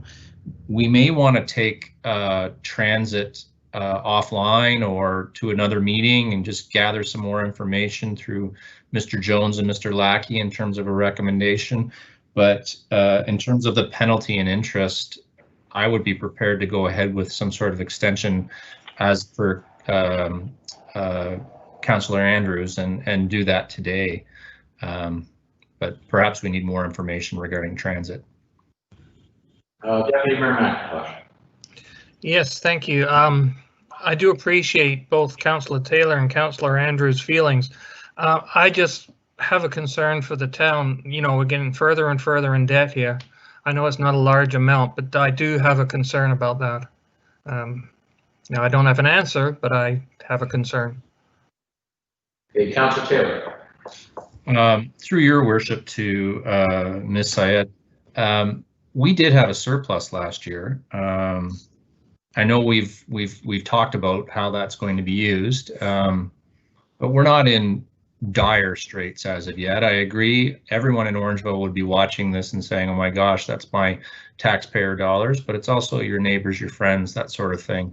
You know, I would think that it's not a large amount of money based on the town budget at this point, and I never thought when I ran for council I'd be advocating for something in this way, but it's extenuating circumstances. Madam Treasurer, if I could ask you to recap some numbers. I know the province has provided us with some relief. I believe a gross sum of somewhere in the range of $600,000 or $700,000, and on transit in the order of $90,000. Is that correct? Your worship, yes. So general fund we received through SRF is 673,000, and for transit 96,000. So we, at this point, the free transit has cost the town how much? What again, what's the recap there? To date, and again, this is an estimation and a rounded number. So as my report indicates, we're looking at $50,000 revenue loss. So extension of transit, we're still on the positive side at this moment to the tune of $40,000+. Is that correct? That would depend on the ridership. So I may, if I could defer that question to Mr. Jones, because it really revenue loss or revenue stream depends on ridership, and it really depends on the season. But if I have to give you an estimate, all things being equal, then yes, we're still on the positive. Right. Okay. Mr. Jones, if I could just ask you a question. I know the kids are back in school now. Some of them are. However, I imagine transit ridership is probably still off. Can you comment? Do you have any numbers currently? Certainly, Your Worship. Transit ridership has gradually increased over the last few months, and certainly since school's back, it's increased somewhat. It is not back to where it was pre-pandemic, but the numbers have increased. If I could, I would also like to speak to the comment that Councillor Taylor made with respect to perhaps getting more information on transit. At an earlier council meeting, council directed that we would continue to provide free transit through to the end of September and begin collecting fares again on October 1st. That is what staff has been proceeding with. If council is looking to go in a different direction, it would need to be tonight that we would have to receive that direction as opposed to bringing it back for a future meeting. Right. Okay. My own personal thoughts, I'd like to let it ride for another couple of months, but again, that would be the will of council. I think we're covered certainly for the next couple of months by the provincial government grant on transit. Any councillors wish to weigh in further on that? On Your Worship. Your Worship. Go ahead, Councillor Sherwood and Councillor Peters. Yes, Your Worship. I was thinking, would Councillor Andrews be open to maybe suggesting that we continue to waive the penalty and interest and transit fares to December 31st? That gives 3 more months of relief, and then that brings us into a new year. That way the treasurer doesn't have to report, come every month, come back saying, what do you want to do, what do you want to do? But maybe would you be open to having that all until the end of the year, December 31st? I would appreciate that, and I know that I respect your expertise as well, Councillor Sherwood, in some of this area. And I was looking for input from other members of council, and I truly appreciate all and respect every comment that has been made. You know, I am sensitive to what the hit will be to the budget, and as the mayor has mentioned, we do have some funds that can support or top up areas of loss, but I am concerned about the long-term impact of this, and so sensitive to the neighbors, members of our community, and I think that your suggestion, Councillor Sherwood, I would certainly support. Your worship, the reason, I was just going to cross-reference, the reason I was thinking December 31st is I don't know if staff or anybody has access to this data, perhaps Mrs. McKinney does, but I don't know what the percentage of the Ontario workforce is that has been returned to work. So this is where I worry about, especially with this second wave, maybe that is going to further delay some of our Orangeville people from returning to work. And that's why I was thinking 3 more months to hopefully peak out this second wave and start coming down. I don't think there's any data available that I know of. Maybe Andrew, Ms. McKinney, you know if there's been any data as to how much of the Ontario workforce has been returned to work? Through the chair, we certainly looked at Canadian numbers previously where there had been some return to work. That being said, I think your assertion that in a second wave we could go back down is logical. Councillor Peters. Thank you, Mr. Mayor. I think my thoughts echo a lot of the other councillors. These benefits are for the vulnerable populations, and I would argue that in some cases bus riders are those very same people. So I think these initiatives should be paired, and if we're going to move ahead with an extension, I think both services should be included. Agreed. Agreed. Any further comments from councillors? I think we could maybe have a motion on the floor that we let this current situation ride until the end of December. Any further comments, councillors? Okay. Do we actually have a motion on the floor to that, or Councillor Andrews, do you want to make a motion to that effect? As per the suggestion to extend the program until December 31st, 2020 be adopted in this particular case.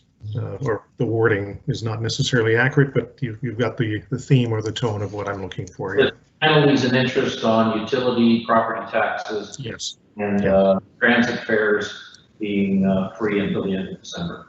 Yeah, thank you. I'll gladly second that, Your Worship. I'm so sure. All right. Any further comment, councillors, before we vote? Okay. All in favor? Yes. Yes. Yes. No, that's passed unanimously. Thank you, Madam Treasurer, for your report. Can we now just take the vote on receipt of the report, Mr. Mayor, because you had a motion on the floor for that? Oh, I'm sorry. We also had a motion on the floor to receive the report prior to making this recommendation. So can we vote on that, please? This is to receive the report. All in favor? Yes. Thank you. That passed unanimously as well. Okay, moving on to 12.6. This is the item about large trucks on Broadway west of John Street. The report is ISPW 2020-003.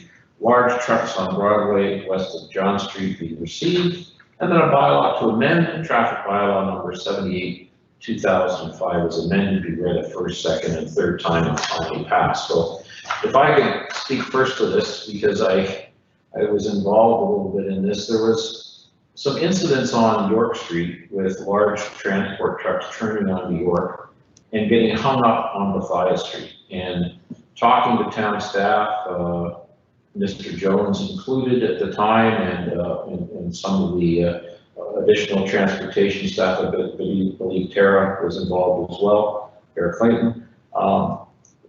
What's happened here is trucks are traveling northbound on John Street, and when they reach the Legion, they see a sign that says no trucks. And of course, the drivers get concerned about traveling out to Broadway, and they decide to opt for a left-hand turn from northbound John on the westbound York Street. Back a few years ago, York and Bethia were reconstructed, and the town staff wished to standardize the roadway, and were confronted by the local residents who did not want to have the road widened.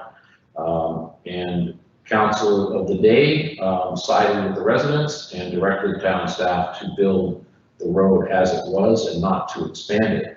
If the road had been rebuilt according to proper highway standards, then the turn at Bethia could have been negotiated by large trucks. Anyway, so that's a bit of the background. Also, as you come off of town line, there's only 2 roads that you're allowed to travel on as a large truck. One is John Street and one is Dawson. All of the other streets along town line, you're prohibited from traveling north. So we're really faced with trucks hitting York Street and having to make a decision at that point. If they were allowed to travel further north to Broadway and turn left, the property owners and businesses between John and Center Street would be impacted. But these trucks are very, very infrequent. In fact, I haven't heard a complaint all summer. The complaints that came through from York Street were, 2 or 3 or 4 times the truck had turned. So I don't think this is a large volume of truck traffic going northbound on John. Anyway, that's just my background that I'm aware of. If any other councillors would like to speak to this matter, please go right ahead. Deputy Mayor McIntosh. Thank you, Your Worship. I'm just worried that we're going to create another problem with Broadway and John. I realize it's a problem. I just don't know if we're going to create another problem. That's my concern with this. Yeah. Well, I think the intention, I believe, was to put a sign up that left turn only. It wasn't to let trucks travel right and eastbound on Broadway, but only to make a left-hand turn there. Councillor Peters, did I see your hand up? Yes, thank you. Through you to Mr. Jones or perhaps Ms. Landry, I'm just trying to run through the possible scenarios here. So trucks would be allowed to come up any street if there is a delivery in that area. I think that's fairly well established. If York Street were added to Schedule J, which is the restricted list, that would essentially create a dead end on John. Is that the issue? Mr. Jones. Through your worship to Councillor Peters, that's essentially correct. The way that our bylaw is structured is we don't specify truck routes and prohibit trucks everywhere else. We identify specific roads where trucks are prohibited and trucks are permitted everywhere else. Certainly, the mayor has given a good summary of what's in the report. If we were to prohibit trucks on York Street, then trucks would be in a quandary. They wouldn't be sure which direction to go in. And if I may, I think the council would be setting a precedent by identifying a specific street like that to prohibit trucks on, and we may see other similar requests come forward. If I could offer up, the way that the report was structured, we've offered up this as an option, and staff have stopped short of actually making it a recommendation. In all honesty, I think that the mayor has characterized this situation quite accurately. There doesn't appear to be an abundance of large trucks. So whether they are making a left at John Street onto Broadway or the occasional truck goes onto York Street, to me it seems like a fairly minor issue. And again, we aren't sure why in recent months, and this really goes back to the spring, why there seemed to be an increase in truck traffic. If indeed, as the vice chair of the BIA suggested, that the increase in truck traffic was deliveries during the pandemic, which it may very well have been, trucks that are doing deliveries are absolutely permitted on the streets to which they are delivering goods. So if I may, just to follow up, I mean, I would like to see the intersections in downtown at the least congested as possible. That would include John and Broadway. I also do support the previous council's decision of keeping York narrow for that feel, but obviously we've run into an issue with trucks here. So I was just trying to play out, if they couldn't go on York and they couldn't go on Broadway, that would essentially cut off John as a north-south route, and then 100% potentially of, let's call it, the through traffic would be going up Dawson, which again is also an issue. So. My feeling, Councillor Peters and others, is that the left-hand turn from John onto Broadway has a lot more room for a truck to make the turn. Going on to York and into the Bethia corner is problematic for trucks. It really is, and they get hung up and they jump the curve. They damage trees and damage shrubbery on people's properties. And if you look at the intersection, it's a much larger intersection at John and Broadway. And these incidents, I bet there wouldn't be 10 in a year. So certainly the complaints that I was made aware of by residents on York, there was 2 or 3 or 4 that happened in quick succession, but I haven't heard anything since. Now, of course, the construction all summer in that intersection has prevented any truck issues there for several months, well, 3 or 4 anyway. So, Councillor Sherwood, did I see your hand up? Yes, Your Worship. Sorry, my comment about that is I get quite concerned about allowing them to come up John, and even though they're going to turn left onto Broadway, with the potential of having a transit hub right in that area, this adds more concern for me with, pedestrians walking back and forth, whether they're crossing on John and continuing west on Broadway, and you got transports. My question is we already allow on Dawson Road part of transport to come between Broadway and Centennial. Is that not a better choice to allow that to come all the way through Dawson Road? And next, could we not put a sign on John Street and Town Line, on Town Line, turning to John Street, saying that no trucks are allowed there, rather than waiting till up by the Legion?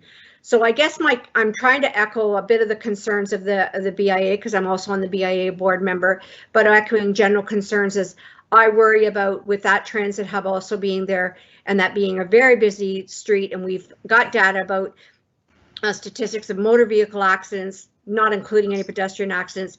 I do not think that's a good place, whether there's 1 transport truck or 10. Why can't we push it to Dawson if that's absolutely necessary? Well, we went down that wormhole a few months ago, and maybe Mr. Jones can update council on the decisions on both John and Dawson. Certainly, Your Worship, through you to Councillor Sherwood. As was noted, there is a truck prohibition on the portion of Dawson between Centennial Road and Town Line. And while I wasn't around when that part of the bylaw was written, I assume that the reason for that is the fact that there is 1 elementary school on Dawson and a 2nd elementary school not far off of Dawson, and that the truck prohibition was to prevent any potential conflict between students and trucks in that area. The challenge is, as we discovered when we investigated this issue a little bit, is when we're looking at trucks coming from Town Line towards the downtown core, as the mayor so accurately said, there's not a lot of good options. There's a lot of small roads where trucks truly don't belong. John Street, of course, at one time was Provincial Highway 136 and Broadway was Provincial Highway 9. The provincial highway network is specifically designed to handle large trucks. So the geometry of the roads does work in terms of truck traffic at that intersection.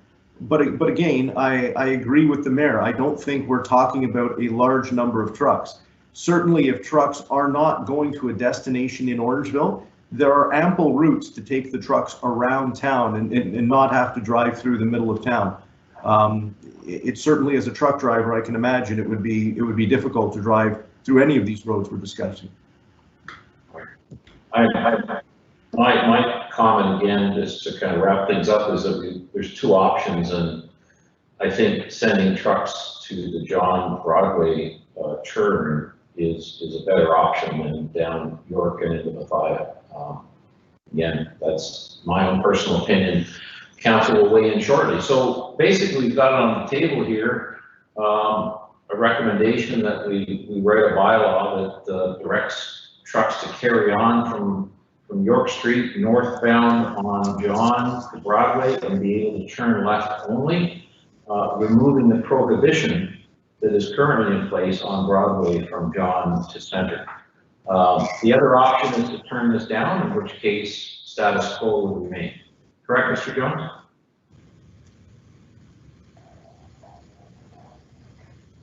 Sorry, I was muted. Yes, Your Worship, that's correct. Okay, so those are the options, councillors, right now. Can we have a motion to accept this bylaw?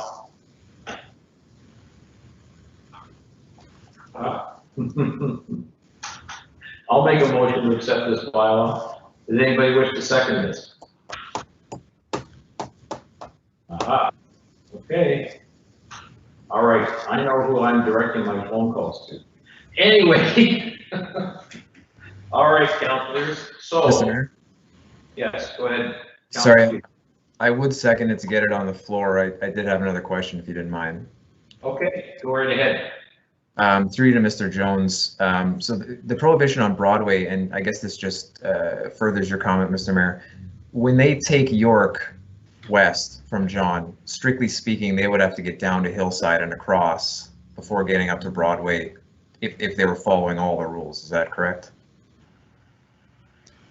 Through you, Your Worship, to Councillor Peters, yes, that's correct. They would have to take Hillside and continue across all the way to Dawson before they got to a road where they could access Broadway. Keeping in mind, of course, that if they are making a delivery on Broadway, they are permitted to drive along John Street and onto Broadway now. Right. Okay, so we have a motion on the floor Your to. Worship? I'm sorry? Your Worship, can I Yes, speak? Councillor Sherwood. I was just going to say that if this motion fails, I'd like to be putting on a further motion to recommend that we do more aggressive signage down at Town Line and John, giving the drivers more opportunity to say, if you're going towards Broadway, you won't be allowed. But not in those words. We did talk about that with town staff a few months ago. Mr. Jones, can you weigh in on that? Additional signage at Town Line and John, northbound? Certainly, Your Worship. There is a possibility to include additional signs down at Town Line. The types of signs that we would use would be to identify where trucks could go. But to be honest, there isn't a regulatory sign that we could use. It would have to be a sign that would have, words in it explaining, as you've said, essentially, no large trucks beyond York Street, for instance, or no access to Broadway for large trucks, or words to that effect. Certainly additional signage could be put down. No access, I think, are key words there. Using no access to Broadway from John as very key words.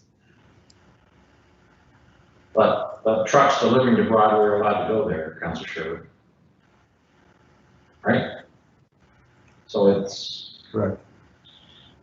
Okay, folks. So we have a motion on the floor to have this bylaw enacted. Councillor Peters has seconded my motion. We need to vote on this. All those in favor? I stand alone. Okay, those opposed?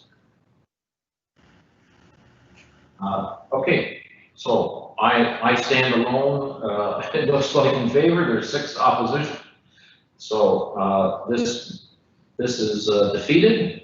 The current bylaw stands as it is.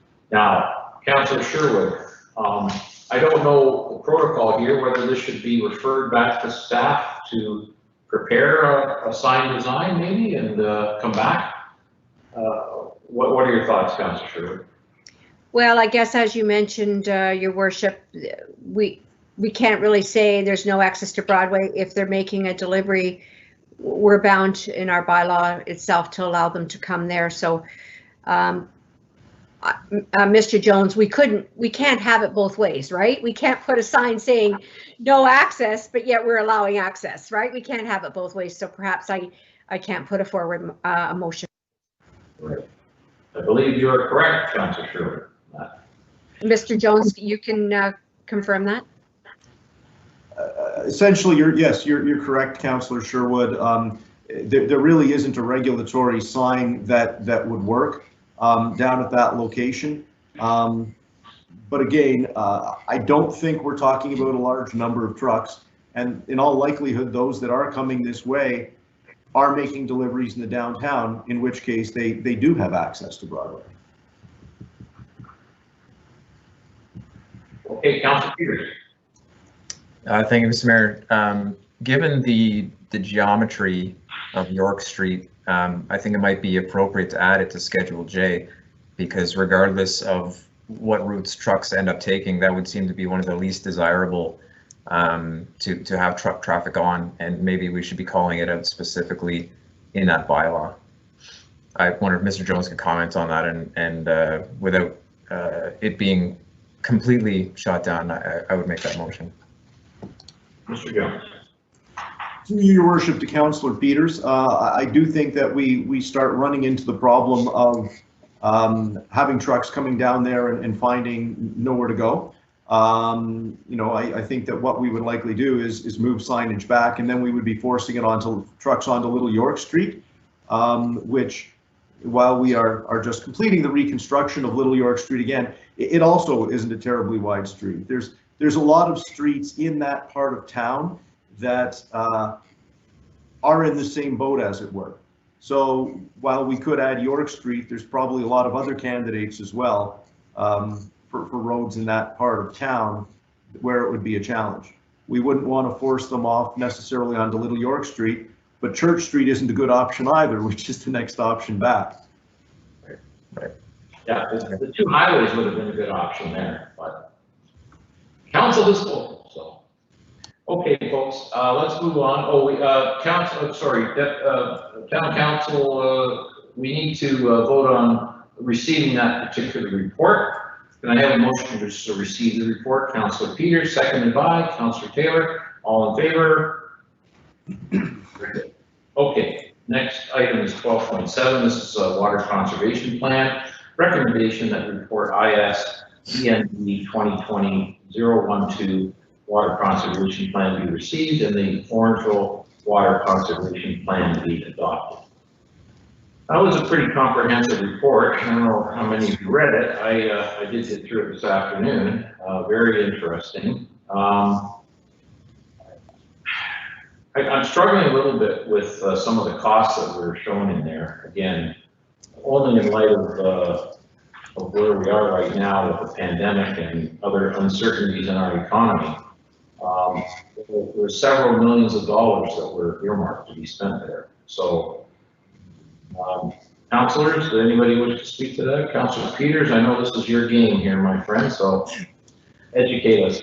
Yeah, I appreciate it. Thanks, Mr. Mayor. I definitely read through it. I was very pleased to see the document. I don't think we had caught much wind of it prior to this, but it was one of the mandates in the SNAP that we collectively approved last year. So glad to have a document that town staff can work towards. I like a lot of the measures in there. Like most reports, it tends to recommend and encourage giving flexibility for the future, but of course I would like to see stronger language when we talk about metrics, but those can be dealt with on an individual basis, be it on the residential side through incentives or even commercial consumption. So in general, that report took a ton of work, and I look forward to the direction it takes us. I think we should be keeping it in mind when we talk about things like the water meter replacement and the softener incentive and things like this, because it's going to take each household to contribute. The town has to lead the way, but it really will take each of the citizens in their decision making and their habits to make it a reality. And while you talk about the infrastructure costs and some of the capital up front, I think we have to keep in mind that we just spent tens of millions on upgrading the water system in town, and we want that to last as long as possible, and that's going to come through reduction habits and incentive programs and stuff like that. So when it's much like the energy side, you don't necessarily think that extra kilowatt hour is costing you much, but if and when we have to build a brand new power plant, that's when everybody, you know, really has to open up their checkbook. So glad to see it, and I think we can use this as a basis, and I hope we meet and exceed many of those goals in the timelines provided or sooner. Okay, I've got a question, Mr. Jones. Can you tell us what the total spend here is on this? Because it looks like what in the range of $10 million maybe that we're talking about adopting here. Is that correct? Your Worship, I actually can't tell you what the total spend is. I mean, this report is a first step, and there's additional work that needs to be done to identify what measures should be implemented first, what the overall costs would be for those measures, and how we can move some of these forward. There's some of these measures that we're already moving forward with. I think of swapping out our metering. That's something that's already underway. So this is really a first step, and we're not committing any dollars at this point. We will be coming back with additional reports to identify those measures that will be moving forward, and at that time they'll have dollar signs attached to them. And will some of the spend come out of reserves? The spend would come out of typically water and wastewater reserves, because of course when we save on the water side, we also save on the wastewater side. So it would affect that end of things. But I would like to reiterate the comment that Councillor Peters made, that while there's expenditures here, there's huge expenditures associated with bringing new sources of supply online. And you know, if the more money that we can save within our existing system, it's money well spent. Yeah, I know, like leak detection, something I learned a year or so ago was people were talking about the Nestle's plant and water taking. And I sat with the mayor of Puslinch about 18 months ago, and he told me that the city of Guelph, the leakage in the city of Guelph's water supply exceeds what Nestle drew out of the water, out of the ground, by a significant amount. I think double. So it's interesting to learn some of these things, that leaks in city and town water supplies can be quite significant. So, you know, stopping that, which is part of this program, would, you know, cause us not to have to spend money on supply, further supply. Right? So it's all good. All right, so any further comments from councillors here? Councillor Andrews. I know Councillor Sherwood was before me. Oh, sorry. Councillor Sherwood. Thank you, Councillor Andrews. I was very pleased to see that, you know, the daily average volumes were actually going down as our population was going up. That's a good message to us that our citizens are, you know, quite conservative. My question is the launching of the water softener rebate. Did we not already implement that, and how much are we giving back? Could you refresh my memory, Mr. Jones? Through you, Your Worship, to Councillor Sherwood, my recollection was that Council identified $25,000 a year to the program, and I would have to check with staff with respect to whether it has actually been rolled out yet. It was certainly a measure that we have been working on, that we are going to move forward with, but I'm pretty sure the number was 25,000. And so, the best of your knowledge, nobody has made application or received any funds yet, right? So we'll put maybe some kind of communication out there to let people know when that program's up and running? Through you, Your Worship, yes, that's correct. Councillor Andrews. Thank you very much, Your Worship, and Mr. Jones, thank you for you and your staff for putting together this detailed report. It was enjoyable reading, and for those of us who actually went through water certification, if you recall, it might have been about 18 months ago, some members of council went through this. This is an area of I guess, side of my desk interest, and so I'm quite appreciative of the detail and information, and also being one of the early recipients of a water meter in our home here, and I'm looking forward to a new water meter when they're available. A question that, or at least a comment that Councillor Sherwood had pointed out in the report, and this is again just to maybe ask for your comment on it. What do you attribute to the annual treated water production decline in 2019? Is it just the conservation thoughts of our community, or are there other reasons for the decline in that 2019 number? Certainly, through you, Your Worship, to Councillor Andrews. We do see fluctuations from one year to the next. The key figure that we look at from a water supply perspective is the maximum day usage. That's the number that we need to meet. And the difference between the max day in any given year and the average day through the year is what we call the maximum day factor. And I've always viewed that factor as a measure of discretionary water use. It's what people are using to water the lawn and wash the car and these sorts of things. And we've seen that discretionary water use decline over time. But what often has a big impact on it is just how wet your summer is. If you have a wet summer, people aren't watering their lawns and they're not washing their cars as much. But when you take a look at our data that we have that goes back to the time that we first introduced universal water metering, it is amazing how many houses we've been able to add to the town while maintaining a very similar average day demand. And that, I think, is because people have become more aware of leaks that they have in their homes, and this council has had people appear before them with concerns about that. And people recognize that water is a resource and it needs to be preserved. So I think that people's attitudes are taking things in the right direction. But from year over year, we'll continue to see fluctuations based on what we see in the summers. Thank you for your explanation there, Mr. Jones. Appreciate it. Any further questions or comments, councillors? No? Okay. Could we have a motion to adopt the Orangeville Water Conservation Plan? Councillor Peters, seconded by Councillor Coast.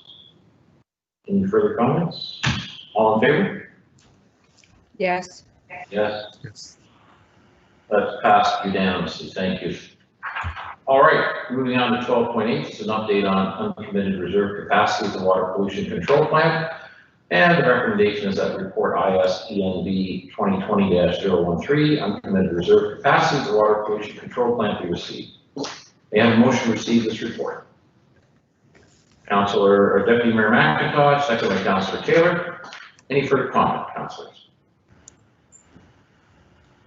Again, a very interesting report. Looks like we're in good shape with respect to capacity of our sewage treatment plant. Is that correct, Mr. Jones? Yes, Your Worship, that's correct. Very good. Thank you. So any further comments, councillors, on this before we vote? Okay, all in favor of receiving this report? Yes. Yes. Yes. Unanimously. Moving on to 12.9, update on uncommitted water supply capacity. This is a recommendation of the report IS-ENV 2020-014. The update on uncommitted water supply capacity to be received. May I have a motion to receive, please? Councillor Andrews, seconded by Councillor Sherwood. Any further comments on this? Again, very complete report. I want one question, Mr. Jones.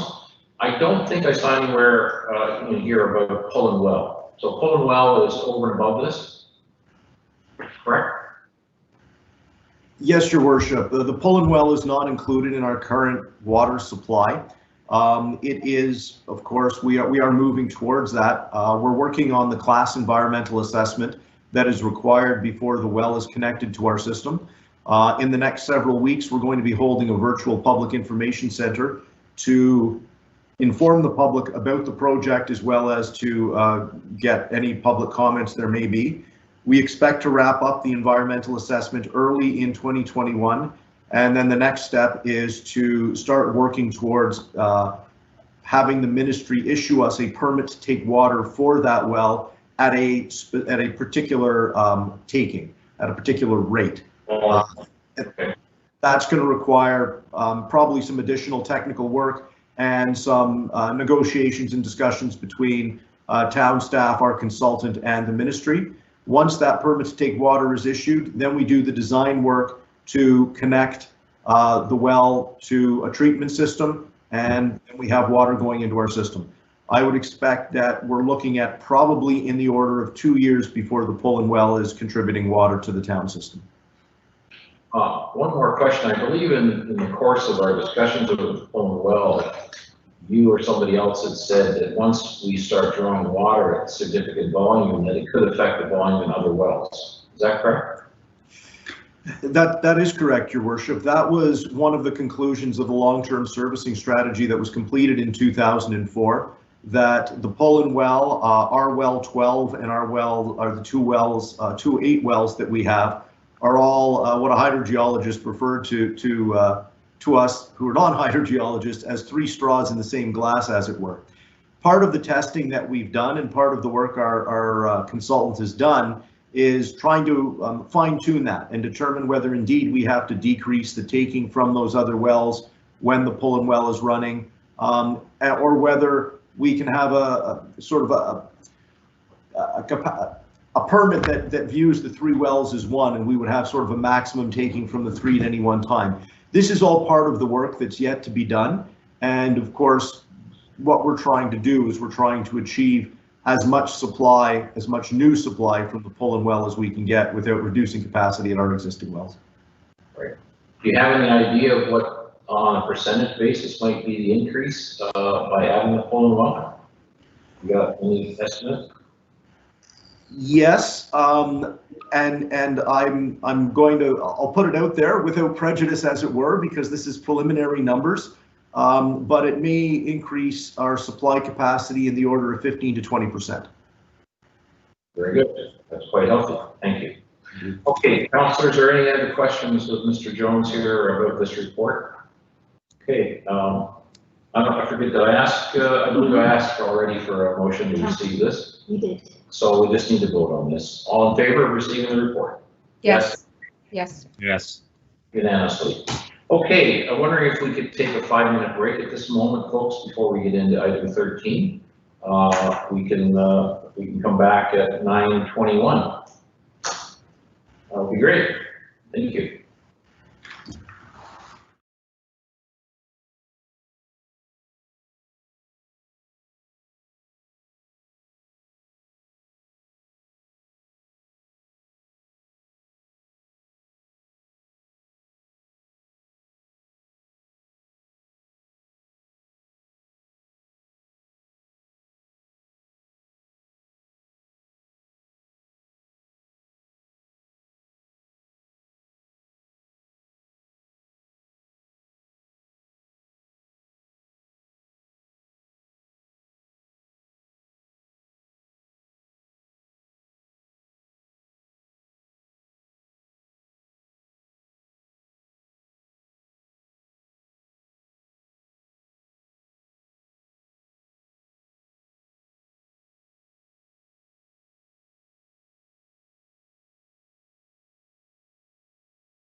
We're back.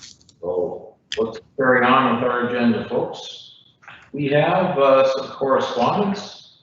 We have let's vote on this separately because I'm going to step away for 13.2. But 13.1 is correspondence from Diana Moore, Director of Government Board of Trade, regarding 20 Business Excellence Awards. Could we have a motion to receive that correspondence, please? Yes. Andrews, second by Councillor Taylor. All in favor? Yes. Yes. Mayor McIntosh, I'm going to ask you to take over 13.2. That's the receipt of the official plan review for East Gary. I will turn my video off.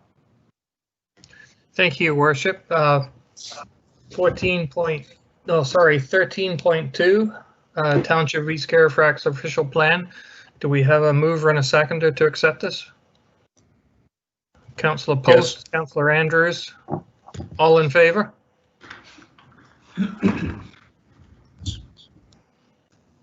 Passed. Okay, I'm back. 14.1 and 14.2, these are recommendations that the minutes of the following meetings be received. 14.1 is the Joint Accessibility Advisory Committee. 14.2 is Sustainable Orangeville. We have a motion to receive these minutes, please. Councillor Taylor, seconded by Councillor Peters. Any further discussion on those two items? All right, we'll call the vote to receive that. All in favor? Passes unanimously. Okay, now on to 15.1. This is a notice of motion prior to meeting from Councillors Post, Peters, and Taylor regarding traffic safety. Do one of you want to read this off, or do you want me to? I'm fine with you reading it, Your Worship. It's a joint submission on the three of ours parts. I think it'll create some discussion, and I found the water discussion a little dry, so maybe this will be more exciting. All right. This motion is as follows. Throughout Orangeville, there are many concerns put forth by residents regarding traffic safety. The prevailing concern is that vehicles simply drive too fast on our neighborhood streets. It has been consistently proven that higher speeds contribute to higher risk of serious injuries and fatalities by reducing driver reaction time, increasing the vehicle stopping distance, and inflicting more severe blunt force trauma on victims upon impact. The reduction of speed limits is a tool the town of Orangeville can utilize to reduce the number of road traffic crashes and serious safety concerns that result from high speed. Number one, therefore be it resolved that all 50 km/h roadways in Orangeville by 40 km/h. Excluded streets will include major town roads listed as follows: Hampton, First Street, Town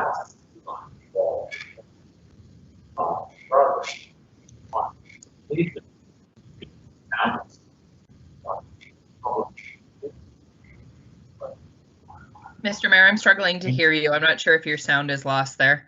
I was wondering if it was my feed, but I've lost you as well, sir. Yes. Let me back up. My apologies. A reduction of speed limits is a tool that the town of Orangeville can utilize to reduce the number of road traffic crashes and the serious injury and safety concerns that result from high vehicle speeds. Therefore, be it resolved that all 50 km/h roadways in Orangeville be revised to 40 km/h. Excluded streets will include major town roads listed as follows: Hampton, First Street, Town Line, C Line, Riddell, Centennial, B Line, and Broadway. Upon implementation of this initiative, the town will engage in a robust public education campaign and a request for support from Ontario Provincial Police Service for targeted enforcement. In addition, the following streets will immediately be changed to a community safety zone: McCannell Avenue, Blind Line within Orangeville limits, McCannell Avenue to have a flashing electronic speed sign installed. Okay. The motion prior to meeting. Yes, Deputy Mayor McIntosh. Thank you, Your Worship. First of all, is this one motion or is this these separate motions? Your Worship, through you to Deputy Mayor McIntosh, this is our attempt at an omnibus bill.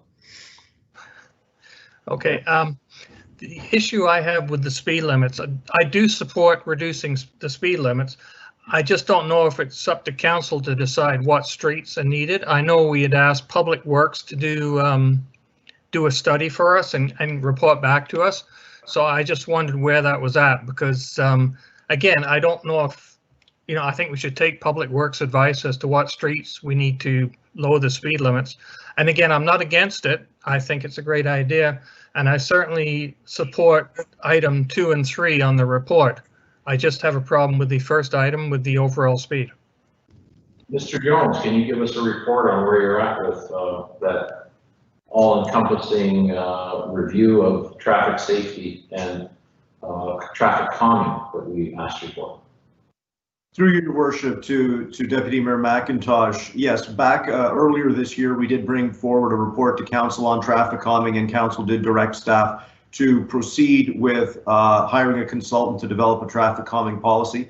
Unfortunately, we don't have that information yet.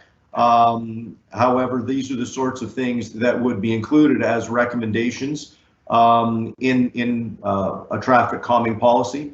It could look at different areas of town and identify what types of traffic calming measures would be most appropriate in those areas, and what sorts of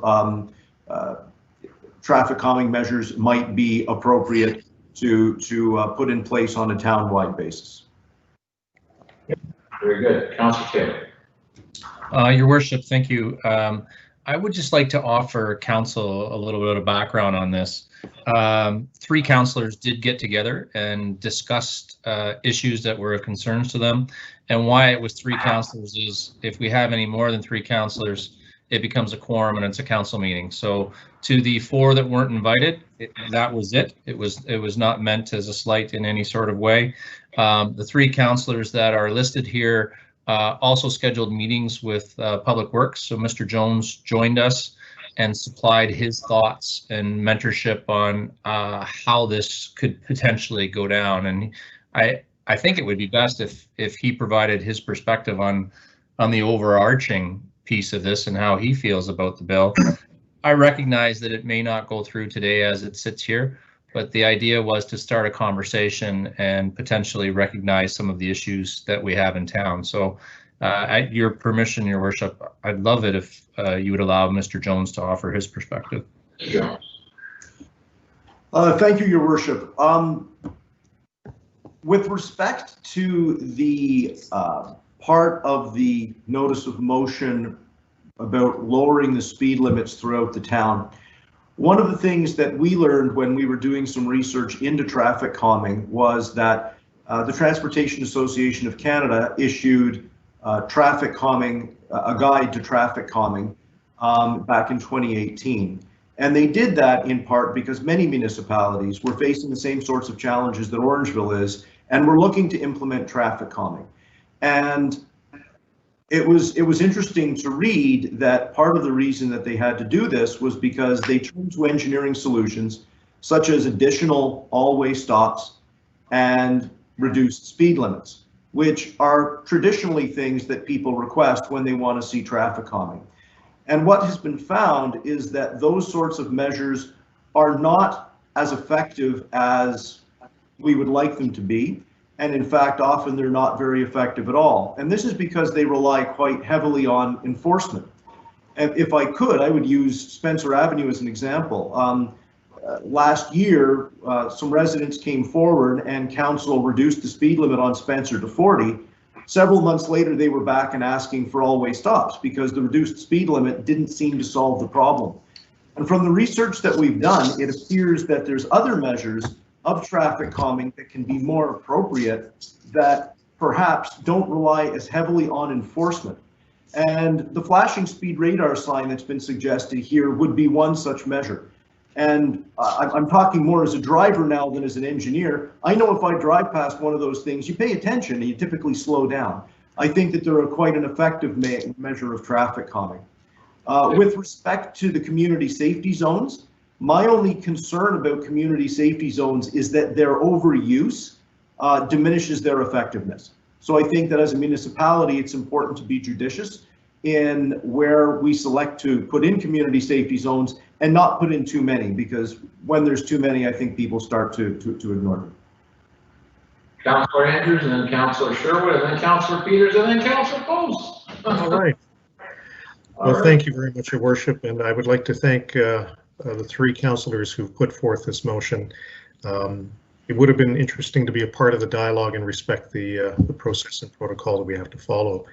I too, as a resident of this community, are always concerned about the safety of our residents, and in particular the youth, who in fact, despite COVID, there are a number who are attending school, and we see them walking on a daily basis. My concern that I have with the residents who ignore signage, to Mr. Jones' point, I also, in fact, believe that the speeding or the radar or whatever the sign name is that you identified there. One example is on Blind Line near St. Benedict's School. That flashing speed sign does end up forcing people to really take a second look at how fast they are traveling. I appreciate all that has been included in this motion. I will certainly support it. My one question is the cost to change the signs from 50 to 40. Would Mr. Jones have an estimate of what that would cost and the number of signs involved? That's a tall order. Go ahead. Thank you, Your Worship. Through you to Councillor Andrews. What we would do is right now at the entranceway to town, we have what we call cluster signs, and they have a variety of pieces of information on them, including a part of the sign which indicates that the speed limit on Orangeville roads is 50 kilometers per hour unless otherwise signed. So most roads in town don't have speed limit signs on them. And the default is 50. What we would do is we would change the cluster signs to say that it was 40. And as noted in the bill, there would need to be, I think, a lot of public education around this to inform people of this change. But then what we would need to do is take those roads that were identified in the bill, or whatever list of roads ultimately was settled upon that were not going to be 40 zones, and post them as 50 km/h speed limits. I did speak with my staff earlier, and we estimated that the total cost of changing out these signs and installation for materials only, not including the cost of staff time to do the installation, is probably in the order of $10,000 to $12,000. I appreciate the education point too as well. I think that in times of distracted driving, that seems to be apparent no matter where you are. Even when you have a 40 km/h posting, people are still going to end up thinking about themselves as opposed to others. So I think the education is going to be paramount in moving this forward. But thank you very much for your response there, Mr. Jones. Great. We have Councillor Sherwood and Councillor Peters. Go ahead, Councillor Sherwood. Yes, Your Worship. Thank you for the motion, councillors. I'm hoping that you will maybe consider having us vote on 1, 2, and 3, because there's some I approve and some I don't approve. So I'd hate to not pass the motion based on the fact that it's all under 3 votes. I'm not in favor of I have concerns about the proposal about, obviously I think if street reduction is done and left at 50, some of these other streets, that's going to cause congestion. People will go there. I don't know if you ever driven through Erin or Hillsburg, but it's painful to go through there. All those kilometers at 40 km/h. I always try and find one of the other streets that I know I can go 50 or 60 through. So my whole point is this: is here we are asking them staff to in motion, the first part of the motion, to change all the roads throughout the whole town from 50 to 40, yet we just asked them to provide us with a study. So I think we're jumping and making a decision here. Then why did we ask them to do a study and have a consultant do this for all of that? I think we need to wait until we get that information back. We can make road by road suggestions. So I'm not going to support the motion as it all stands, only because of number 1 if we could cut that out, I'm hoping that you'll consider that. I am very much in favor of these flashing electronic speed signs. I would assume when you say McCannell Avenue, you're referring to Rolling Hills Drive. Does it not change into Rolling Hills Road or Drive? McCannell is only one little short little area. You actually want that sign on McCannell and nowhere on Rolling Hills? Can I answer that one, Mr. Mayor? Go ahead, Councillor Coates. Thank you. When it comes to the flashing electronic speed sign, that would be installed on McCannell. The one piece that's in here for number 2 with McCannell and Blind Line being made community safety zones, when we discussed it, we had discussed McCannell leading into Rolling Hills, and that whole section would be a community safety zone. So we would want Rolling Hills included in the community safety zone piece, but not in the flashing electronic speed sign area, because the issue that we have in that area is the people leaving the bypass specifically and heading up McCannell. That's where the speeding is coming primarily. That's the number one concern in that area. So the flashing electronic speed sign, the suggestion was to have it put on McCannell, not on Rolling Hills, but the community safety zone to extend past the hospital to the end of Rolling Hills. So you need that included in your number 2 then to specify Yes. that road. Yeah. And like I said to you fellow councillors, I'm very much in support of 2 and 3. I'm not in 1 because I think this council has asked staff to provide that study. And I think we're jumping the gun by doing this ahead of time. What's the purpose of having that study then? Councillor Peters. Thank you, Mr. Mayor. Just sort of my background and thoughts on this. So, you know, this is very much a long-term strategy. We do not expect drivers overnight to adopt better habits, but we need to encourage those habits because of the effect on injuries and fatalities and safety. So we understand, I think, collectively as the writers of the motion, that this will take time and that education is a very large piece of this, and that enforcement is the other half of that. But, you know, you see countless districts in North America moving towards lowering our speed limits as a very inexpensive way to address large areas, be it a neighborhood or an entire town or city, in our case. When you look at the map of Orangeville, there are very, very few roads that justify going very quickly. We have such a high number of neighborhood streets that if you took any primarily residential street and made it 40, which essentially is the gist of this motion, you get to very much the same conclusion that we did here. So just to talk about the study piece a little bit, I don't think any of us can consider us newbies anymore in this discussion. We've talked about stop signs, we've talked about speed limits, speed bumps, flashing signs, all this kind of thing. So, you know, we do have some expertise in-house. In this case, you know, the public knows a lot about driving. 99% of us are drivers ourselves. And I don't think anyone traveling within this town boundary should really have to be going very fast at all. We're 7 kilometers side to side. And if that takes you an extra 30 seconds, then I encourage that, because it only takes, you know, a single accident or a set of, you know, incidents, as we saw with property damage, that kind of thing. So I want it to be painful in a sense to drive through Orangeville. I want people to know this is an area that where safety is paramount. And if you're trying to cut through here to get to someone else and want to go 70, then I'm sorry, but that's, you know, I don't want to encourage that behavior by any means. And so I think that's sort of the basis here. So that's my piece. Thank you. Okay. Next up was Councillor Coates. Councillor Coates, go right ahead. Thank you very much, Mr. Mayor. Councillor Peters covered a lot of what I wanted to say. The only other addition that I wanted to add in there was when we were looking at this wasn't, we aren't unicorns here. We aren't trying to reinvent the wheel. This is something that municipalities all across Ontario are already starting to implement. The city of Mississauga being one of them, the city of Hamilton being another, the city of Prescott, there's parts of Kitchener, Waterloo, where this has been changed to force the fact that people are driving 40 through our residential neighborhoods. We're really trying to do our part when we look at the SNAP plan, when we look at those things, to promote neighborhood safety, to promote a pedestrian-friendly community, to promote a cycling-friendly community. And when we can change the speed limit and affect change that way and affect the behaviors that commuters are having coming into our town and drivers are having coming into our town. We're promoting a safer community. The other thing that we really wanted to do here was to promote consistency. So we've already seen a number of different areas in our community come to council requesting things being done in their neighborhood, College being one of them, Zina being another one, Spencer. We've had the residents of Rolling Hills that we've been speaking with. There have been a number of neighborhoods.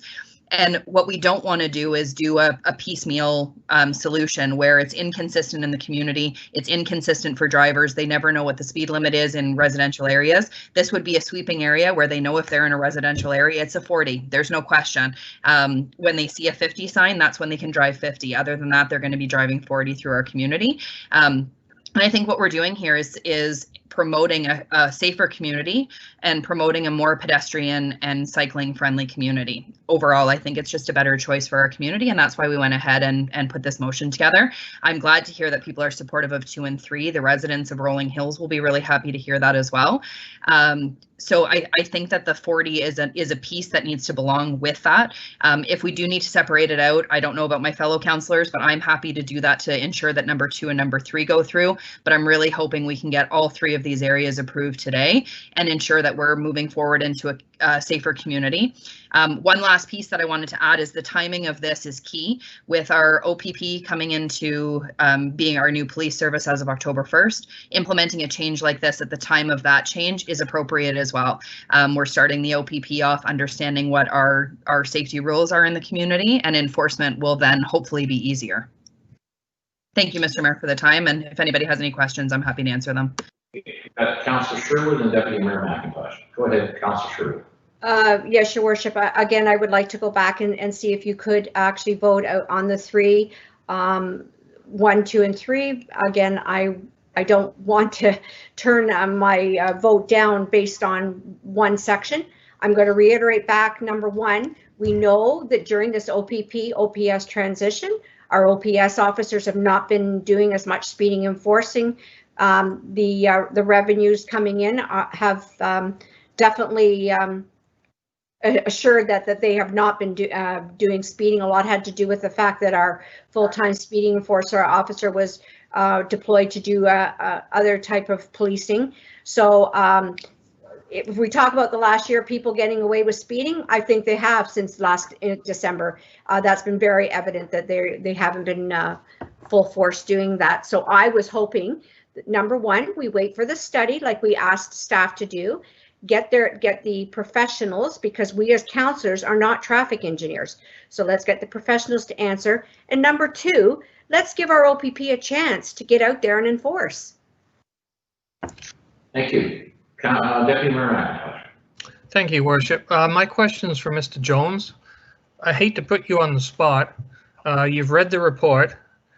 Do you have an issue with the roads that were mentioned, and are there any other areas that you think it should be 50? Mr. Jones. Through Your Worship to Deputy Mayor McIntosh.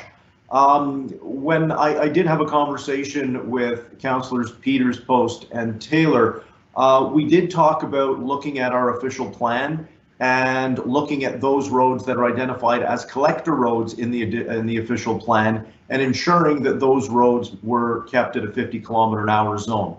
Of course, the way that a road network is put together is that there's a hierarchy of roads. Local roads feed into collectors, which feed into larger collectors, which ultimately feed into arterials like provincial highways.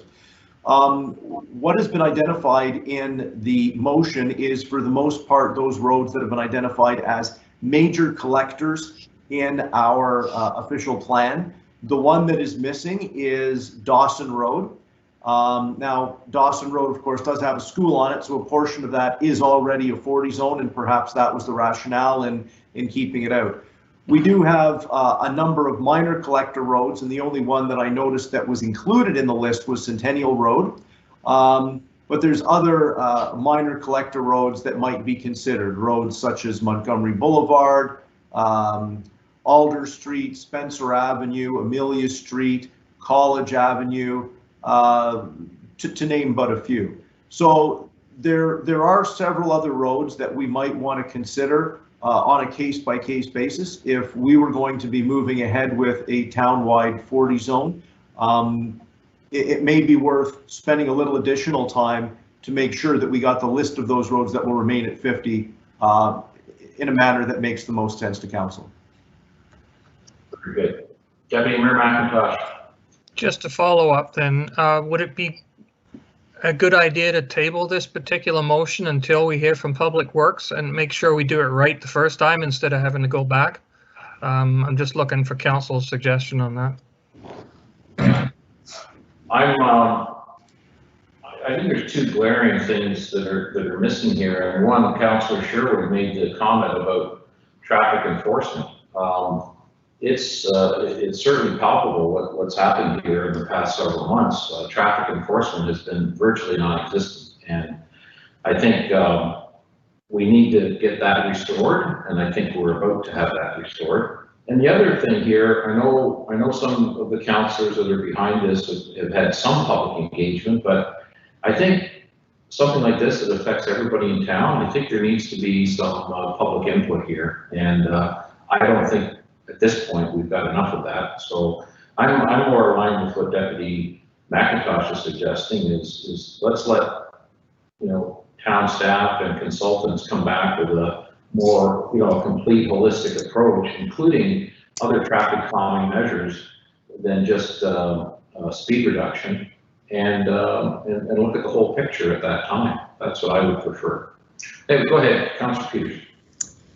Thank you, Mr. Mayor. Just to touch on a couple of points. The first being Mr. Jones' comments on the minor collectors, and some thought was definitely put into this list. A lot of the roads that Mr. Jones mentioned are essentially residential. So while they perhaps have been designed for a slightly higher speed limit or to collect some traffic, if you live on Amelia or College, you're probably still going to want that 40 in front of your driveway. Where your kids are walking just as much as someone on Zina or Spencer, that kind of thing. So that's sort of the comments on that list. I think the list was well thought out. And I guess on the other piece, I think we've had tremendous public engagement. If you counted all the delegations over the last 2 years, the majority of them have been on safety issues. And the sooner we can implement this, the better. This is not an issue over the last 6 months, regardless of traffic enforcement at the policing level. This is a much larger issue than just having someone issuing tickets. And obviously the ideal case would be to get down to a speed limit and driver behavior where we're not issuing many tickets, where enforcement doesn't become a chore. These habits are built into the citizens and the people driving through our town. Okay, I just feel I think for most drivers 40 is an unnaturally low speed to drive. I think you're going to find that, and as much as I agree there's been some public engagement, I think if you count the number of people that have appeared before council at less than 100, probably are like 50 or 60 people out of a population of 30,000. So I think there needs to be more public engagement here. I'd like to hear more. I looked at Councillor Taylor's social media posts. Half of them were in opposition, Councillor Taylor. So, I hope you're listening to everybody when you're making these suggestions. And I would prefer to defer the overarching,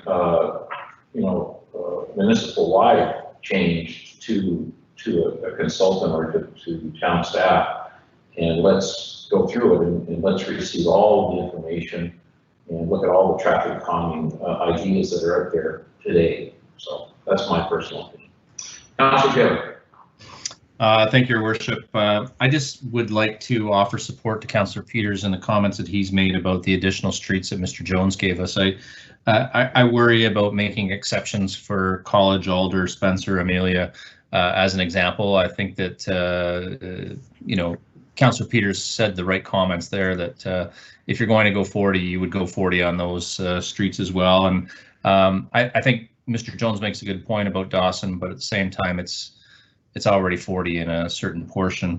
In regards to the comments regarding consultants and further study, candidly, I'm tired of that. I'd like to have some action made. I'm prepared to stand by shoulder to shoulder with the other two individuals that crafted this with me, and I'd like to see us vote. Okay, so we need a mover and a seconder then for this. Could we have a mover, please? Are we going to separate it out as per Councillor Sherwood's request? Let's see if it goes through. I think we got to defeat this and then come back with something, you know? I mean, Councillor. Yeah, go ahead. What I would suggest is that you put the entire motion on the floor, so you need the mover and seconder, and then there could be the request to separate the vote. What their request to separate the vote. Right. Did everybody hear that? The recommendation by town clerk was to vote on this or have a mover and a seconder, and then if there's a friendly amendment to separate it, we'll deal with that. So can we have a mover, please? Councillor seconder. Councillor Taylor. Okay, now let's have the comments. Councillor Sherwood, do you want to elaborate again what your thought was? Yes, I would ask that the motion be voted on separately in your items of the list 1, 2, and 3. Okay. Councillor Post and Councillor Taylor, are you amenable to having this voted on in separately 1, 2, and 3? Yep, I am. Councillor Taylor? It's not my wish, but in the interest of working well with my fellow councillors, yes, and Councillor Peters would also probably like to weigh in on that, I would think. My thoughts were just that if the original was defeated, we could bring 2 and 3 back separately, but the vote's going to turn out the same way, regardless of the administrative process, I would imagine. Okay, so number 1, we're going to vote on number 1. That's be it resolved that all 50-kilometer roadways in Orangeville be revised to 40. So does that mean, sorry, Your Worship, does that mean we are voting separately? I don't. Yes. Councillor Post and Councillor Taylor accepted your friendly amendment. Thank you. We are voting on them separately. So therefore be resolved that all 50-kilometer roadways in Orangeville be revised to 40 kilometers per hour. Excluded streets will include major town roads listed as follows: Hanson, First Street, Town Line, C Line, Riddell, Centennial, B Line, and Broadway. And upon implementation of this initiative, the town will engage in a robust public education campaign and a request for support from the Ontario Provincial Police Service for targeted enforcement. Okay, all in favor? Okay. Opposed? That passes. Moving on to item number 2. This is change the community safety zone. Number 2 is McCannell Avenue and Blind Line within Orangeville limits. Mr. Mayor, can you just edit that to include Rolling Hills, please? Okay. Or Madam Clerk? The amendment would be McCannell Avenue and Rolling Hills Drive and Blind Line within Orangeville limits to be changed to community safety zone. Okay. We need a motion then on that item. Deputy Mayor McIntosh, seconded by Councillor Peters. Any further comment? All in favor? Okay, and lastly, we have item 3, which is McCannell Avenue to have a flashing electronic speed sign installed. I think we need to be a little more specific on location. Is this on the eastbound portion of McCannell, halfway up the hill? Is that the approximate location that you folks are thinking of? Councillor Peters. Through you, I suppose I'd ask for Mr. Jones' input on specific location, but yes, the intent was to capture eastbound traffic prior to reaching the summit of the hill where we've had the issues. Okay, so Mr. Jones, you and your team will determine an appropriate location. Yes, Your Worship, you will. That's the intention, is eastbound traveling from Highway 10 up the hill towards Rolling Hills. Okay. So number 3 is McCannell Avenue to have a flashing electronic speed sign. Motion again, please. Councillor Post, seconded by Councillor Andrews. Very good. Any further comments? All in favor? Okay, very good. Yes, Your Worship. Could I ask for clarification from the clerk? Was it verbally noted for motion number 1? Was it? I don't believe the mayor verbally indicated those opposed. Sherwood and Brown were opposed. Thank you. I just wanted in the record. Thank you. Very good. Okay, item 15.2. This is a notice of motion at meeting from Councillor Taylor. Sorry, prior meeting. Councillor Taylor, extension of outdoor patios. In early June of 2020, Town of Orangeville moved quickly to enable establishments to open temporary patios and to apply for new outdoor boulevard cafe permits. Boulevard cafes in downtown core of the restaurants were permitted to extend into parking spaces in front of the restaurant, provided that adequate accessibility is maintained for patrons and public. Currently, the existing bylaw ends as of October 31st, 2020. It is the desire of those businesses to extend the bylaw into November, weather permitting. The purpose of this notice of motion is to extend the outdoor permits to November 30th. Okay, Councillor Taylor, did you want to speak to this at all? Sure, Your Worship. This motion is not the brainchild of myself. I was contacted by 2 restaurants on that stretch, and they had asked that I bring this forward, and I think it's a good idea. I don't think there's any impact to the town. You know, I guess there could be some positive implications in terms of our restaurants stay healthy for a period of time from a financial perspective.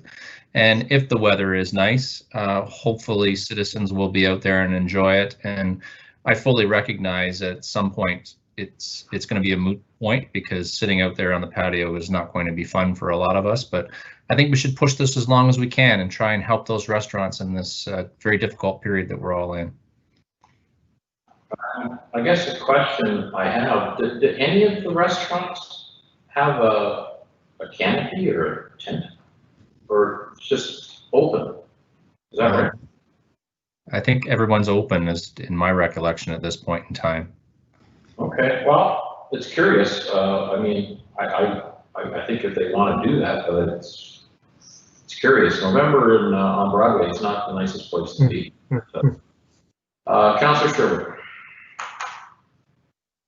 You're muted, Councillor Sherwood. Yes, Your Worship. Thank you, Councillor Taylor, for bringing this motion.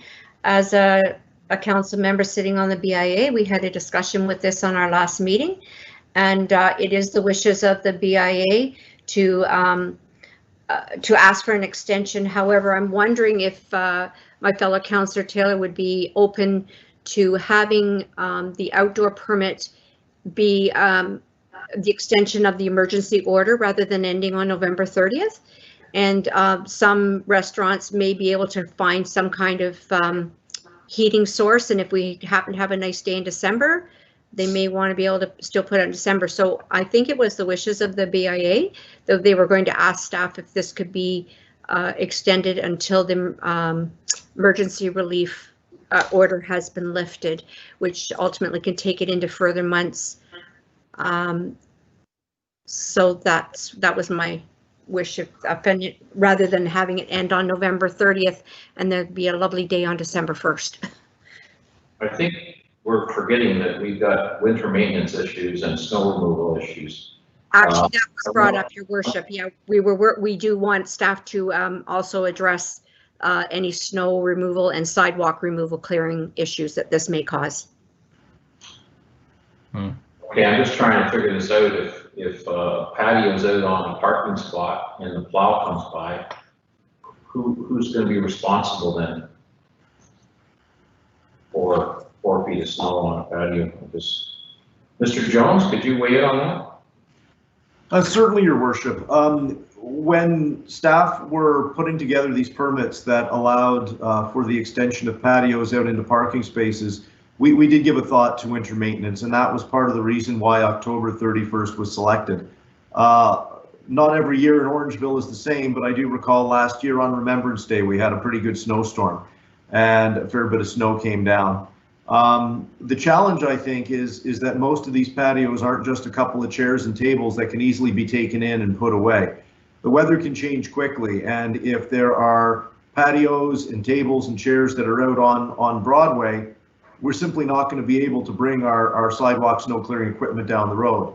When there's platforms that are placed out into parking spots, there's challenges, and certainly, we can be putting a bunch of snow onto the patio. The blade of the plow can also catch the patio, and that could be a safety issue as well. Certainly, I think that it's not our intention to do anything to harm our restaurants that have had such a struggle through this time. But once we get into November, the weather can change quickly, and when it does, we need to be able to get out there and sand and salt and plow if need be. Right. Okay, Councillor Taylor. Yes, Your Worship. Thank you. Mr. Jones always makes great sense for certain. Very good points. I think about Guelph right now and the way they've set up their town. They've got lights strewn across and heaters, and they're trying to make a go of this. I do agree that snow plowing in our climate and our area at our elevation could be an issue. And as a solution, I suggest that, we've talked about sunset clauses in the past. And this council having to review things as we go along. As a compromise, what if we kept it to the end of November at this point, and then as a group we talked again mid-November? It seems like all of us are on the same page, and that is we want our businesses to do well, and we just, it's such a unique year that we talk about another extension or review it whenever that council meeting is, November 15th, November 20th. And discuss what the next steps would be post that, because at some point this isn't going to make sense. And January and February, as much as I love those restaurants and businesses, it's going to be difficult for me to be out there for sure. So that would be my solution. Councillor Peters. Thank you, Mr. Mayor. I'm satisfied with the November 30th date. I think the number of nice days will be few and far between at that point. The patronage will definitely decline, and that should be before we get any major events. So I like the idea of just having a date that's set, and we know things are wrapped up, and Mr. Jones and his team don't have to worry about who will or will not be in their area, when the weather turns. And the other sort of minor piece of this, well, of course, I'd like the businesses to have as much business as they can through those months.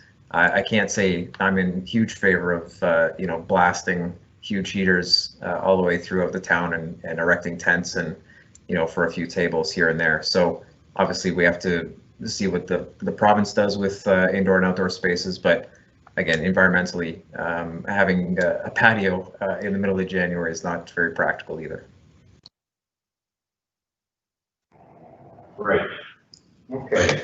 All right. So I guess what we've got on the table here is the extension of the Boulevard Patio, Boulevard Cafe permits to November 30th. I don't think there was any friendly amendment to that. We're just voting on that, correct? Your Worship. Mr. Brown.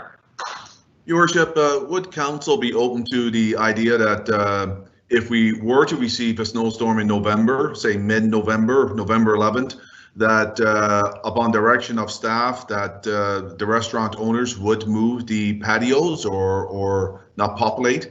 Again, some of these storms will come in with a notice, and I think it would be beneficial that for our public works staff that if needed, and we had to ask the restaurant owners to move the patios or vacate, that they would act accordingly with our request. Okay. I think that makes sense. Just wanted to let everybody know sunset on November 1st is 5:09 p.m. On November 30th, it's 4:43 p.m. That's sunset. Okay, Councillor Taylor, go ahead. Sorry, you threw me off with that depressing analogy there. Thank you very much for that. I'm just trying to throw a little realism here. I mean, you know, I appreciate what you're doing, Councillor Taylor, and I want to support our restaurants, but you know, and I'd be happy to vote on this, but the reality is there's not going to be anybody out on Broadway on November the 1st. I'm sorry. I just don't believe it. So. Again, Your Worship, the way this came about, it is not the brainchild of myself. I am trying to support restaurants who have reached out to me and who want this, and Councillor Sherwood has provided affirmation that the BIA wants this. So that's where this is coming from. In terms of Mr. Brennan's suggestion, I think that's a worthy suggestion, and I would be in favor of implementing that into this. It makes sense to me. You got that noted? Mm-hmm. All right, Madam Clerk has that added in, Councillor Taylor. So you're happy with that amendment? Okay. Yes. So shall we vote on this? I'm sorry, I need, Councillor Taylor's making this motion. We need a seconder for this, please. Councillor Post, very good. All in favor? Yes. Okay, passes unanimously, thank you. All right, folks, we're getting close here. Is there any notices of motion at meeting, councillors? Seeing none. Any new business, councillors? Councillor Post. Thank you very much, Mr. Mayor. I just wanted to bring everybody's attention to the fact that this coming Sunday is the Walk for the Missing and Murdered Indigenous Women that has been organized by our local DCCRC. The intent is that people will meet outside the courthouse on Zina at 10:30 for an 11 o'clock start, and the walk will proceed down Broadway and will end at Alexandria Park, where they will have speakers and people discussing. This is going to be a very important walk to bring awareness to a very important cause. So they're hoping to see everybody there. They've asked that everybody please observe social distancing and wear a mask as per public health guidelines. So again, that's this coming Sunday at 10:30 at the courthouse. Right. Any other councillors wish to add anything at this point? I think adding on as well, if I'm not mistaken, tomorrow is Orange Shirt Day. Yes, that's what I was going to jump in on. Want to speak to that? Tomorrow is September 30th. It is Orange Shirt Day, which is to recognize the First Nations, Métis, and Inuit children who survive residential schools and those who are lost. And for those of us who are wearing the shirt, it is certainly to recognize that atrocity. So I think that under the circumstances for members of council, if you happen to have an orange shirt, I know that some of us who have connections to Indigenous organizations, we've received our shirts and we'll be wearing them tomorrow. Yeah, and I think there was also some orange ribbons, if I remember. That's right. That were given out. That's right. So. All right, thank you very much. Councillors, that's it for new business. We now have question period, and I believe we have at least one party on the line. Is that right, Mr. Bernardo? Okay. So they you start that. Okay, so for those attending question period, you're on mute. If you could press *6 on your phone, that will unmute you, and you're welcome to ask your question. Great.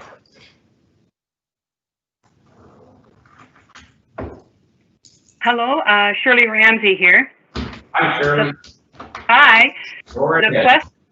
The question I have relates to something that was raised at the last council meeting, but that has been subject to change in the last week or so. My question relates to the ventilation of chlorine fumes at Tony Rose. We understand that air quality testing was very recently done there. During a class this past week, participants in the class heard some unfamiliar and noticeable mechanical sounds start in the background. We were told then this was part of the ventilation system. Have changes been made to the ventilation system recently? And could you give us an update on what has been done or what is going on with the ventilation system there? Thank you. Okay, Mr. Osmond, you could respond, please, sir. Thank you, Your Worship. First of all, there's been no recent changes to the ventilation system. I can't speak for the noise you may have heard. I'd have to follow up and see if there was a noise. We could have been starting up the refrigeration plant. There's a whole bunch of things around that particular building. But for air quality, the system was, we did put a exhaust duct on the deck of the, near the deck of the pool back in the late 2018-19, but there's been no changes to the pool ventilation system since then. Okay. So this unusual noise then was just that, or there's been no improvements to the HVAC system? No improvements, not in the past 12 months or so, no, Your Worship. And as far as noise is concerned, I'm not familiar with any noise. I have no knowledge of a noise, so I will follow up and see if there's something that happened in the last few days. But my knowledge at this point, I had nothing to report noise-wise or with the system. The staff told us at the time that it was the ventilation system. Would this not be correct? Your Worship, it could very well been correct at the time. I'm not aware of the system. It could have been something that was turning up, turning off, or there could have been an exchange going on with the system. These things can happen, but I'd have to follow up and see if there's something more substantial to it. I'm not familiar with any changes to the system at this point. I can definitely follow up and bring it back to council next council meeting, or if you wanted to, you can give me a shout, and I can certainly respond to you directly. Thank you very much. Thank you. Okay, thank you, Mrs. Ramsey. Anybody else, Madam Clerk? No. Okay, so we do not have any other questions. So moving on to item 19 is bylaws. Of course, 19.1 was defeated. So we just have 19.2. Madam Clerk, you need a small change on that? Yeah, Can you yes. let us know? Yeah, Sure. Just since the printing of the bill, there has been one small change to the bylaw, and simply it's the addition of a section 3.5, where we're just noting that notwithstanding sections 3.1, 3.2, and 3.3, section 6 provides where a person shall be exempt from wearing a face covering in an establishment, and that's just to provide greater clarity where there are exemptions for persons when they're actually in an establishment. And then section 6.1, it did reference notwithstanding sections 4 and 5, but it should have said notwithstanding sections 3.1, 3.2, and 3.3. So those are the only small changes, Mr. Mayor. Right. So councillors, have you all had a chance to review that bylaw? Yes. Okay. Yes. Very good. So could we have a motion then? And sorry, the other bylaw is bylaw to confirm the proceedings of tonight's meeting. So can I have a motion for items 19.2 and 19.3? Councillor Andrews, seconded by Councillor Sherwood. All in favor? Yes. Yes. That's unanimous, Madam Clerk. And could we have a motion to adjourn, please? Deputy Mayor McIntosh, seconded by Councillor Taylor. All in favor? Thank you, folks. Have a good evening. Good night, everyone. Take care, everyone. See everyone tomorrow.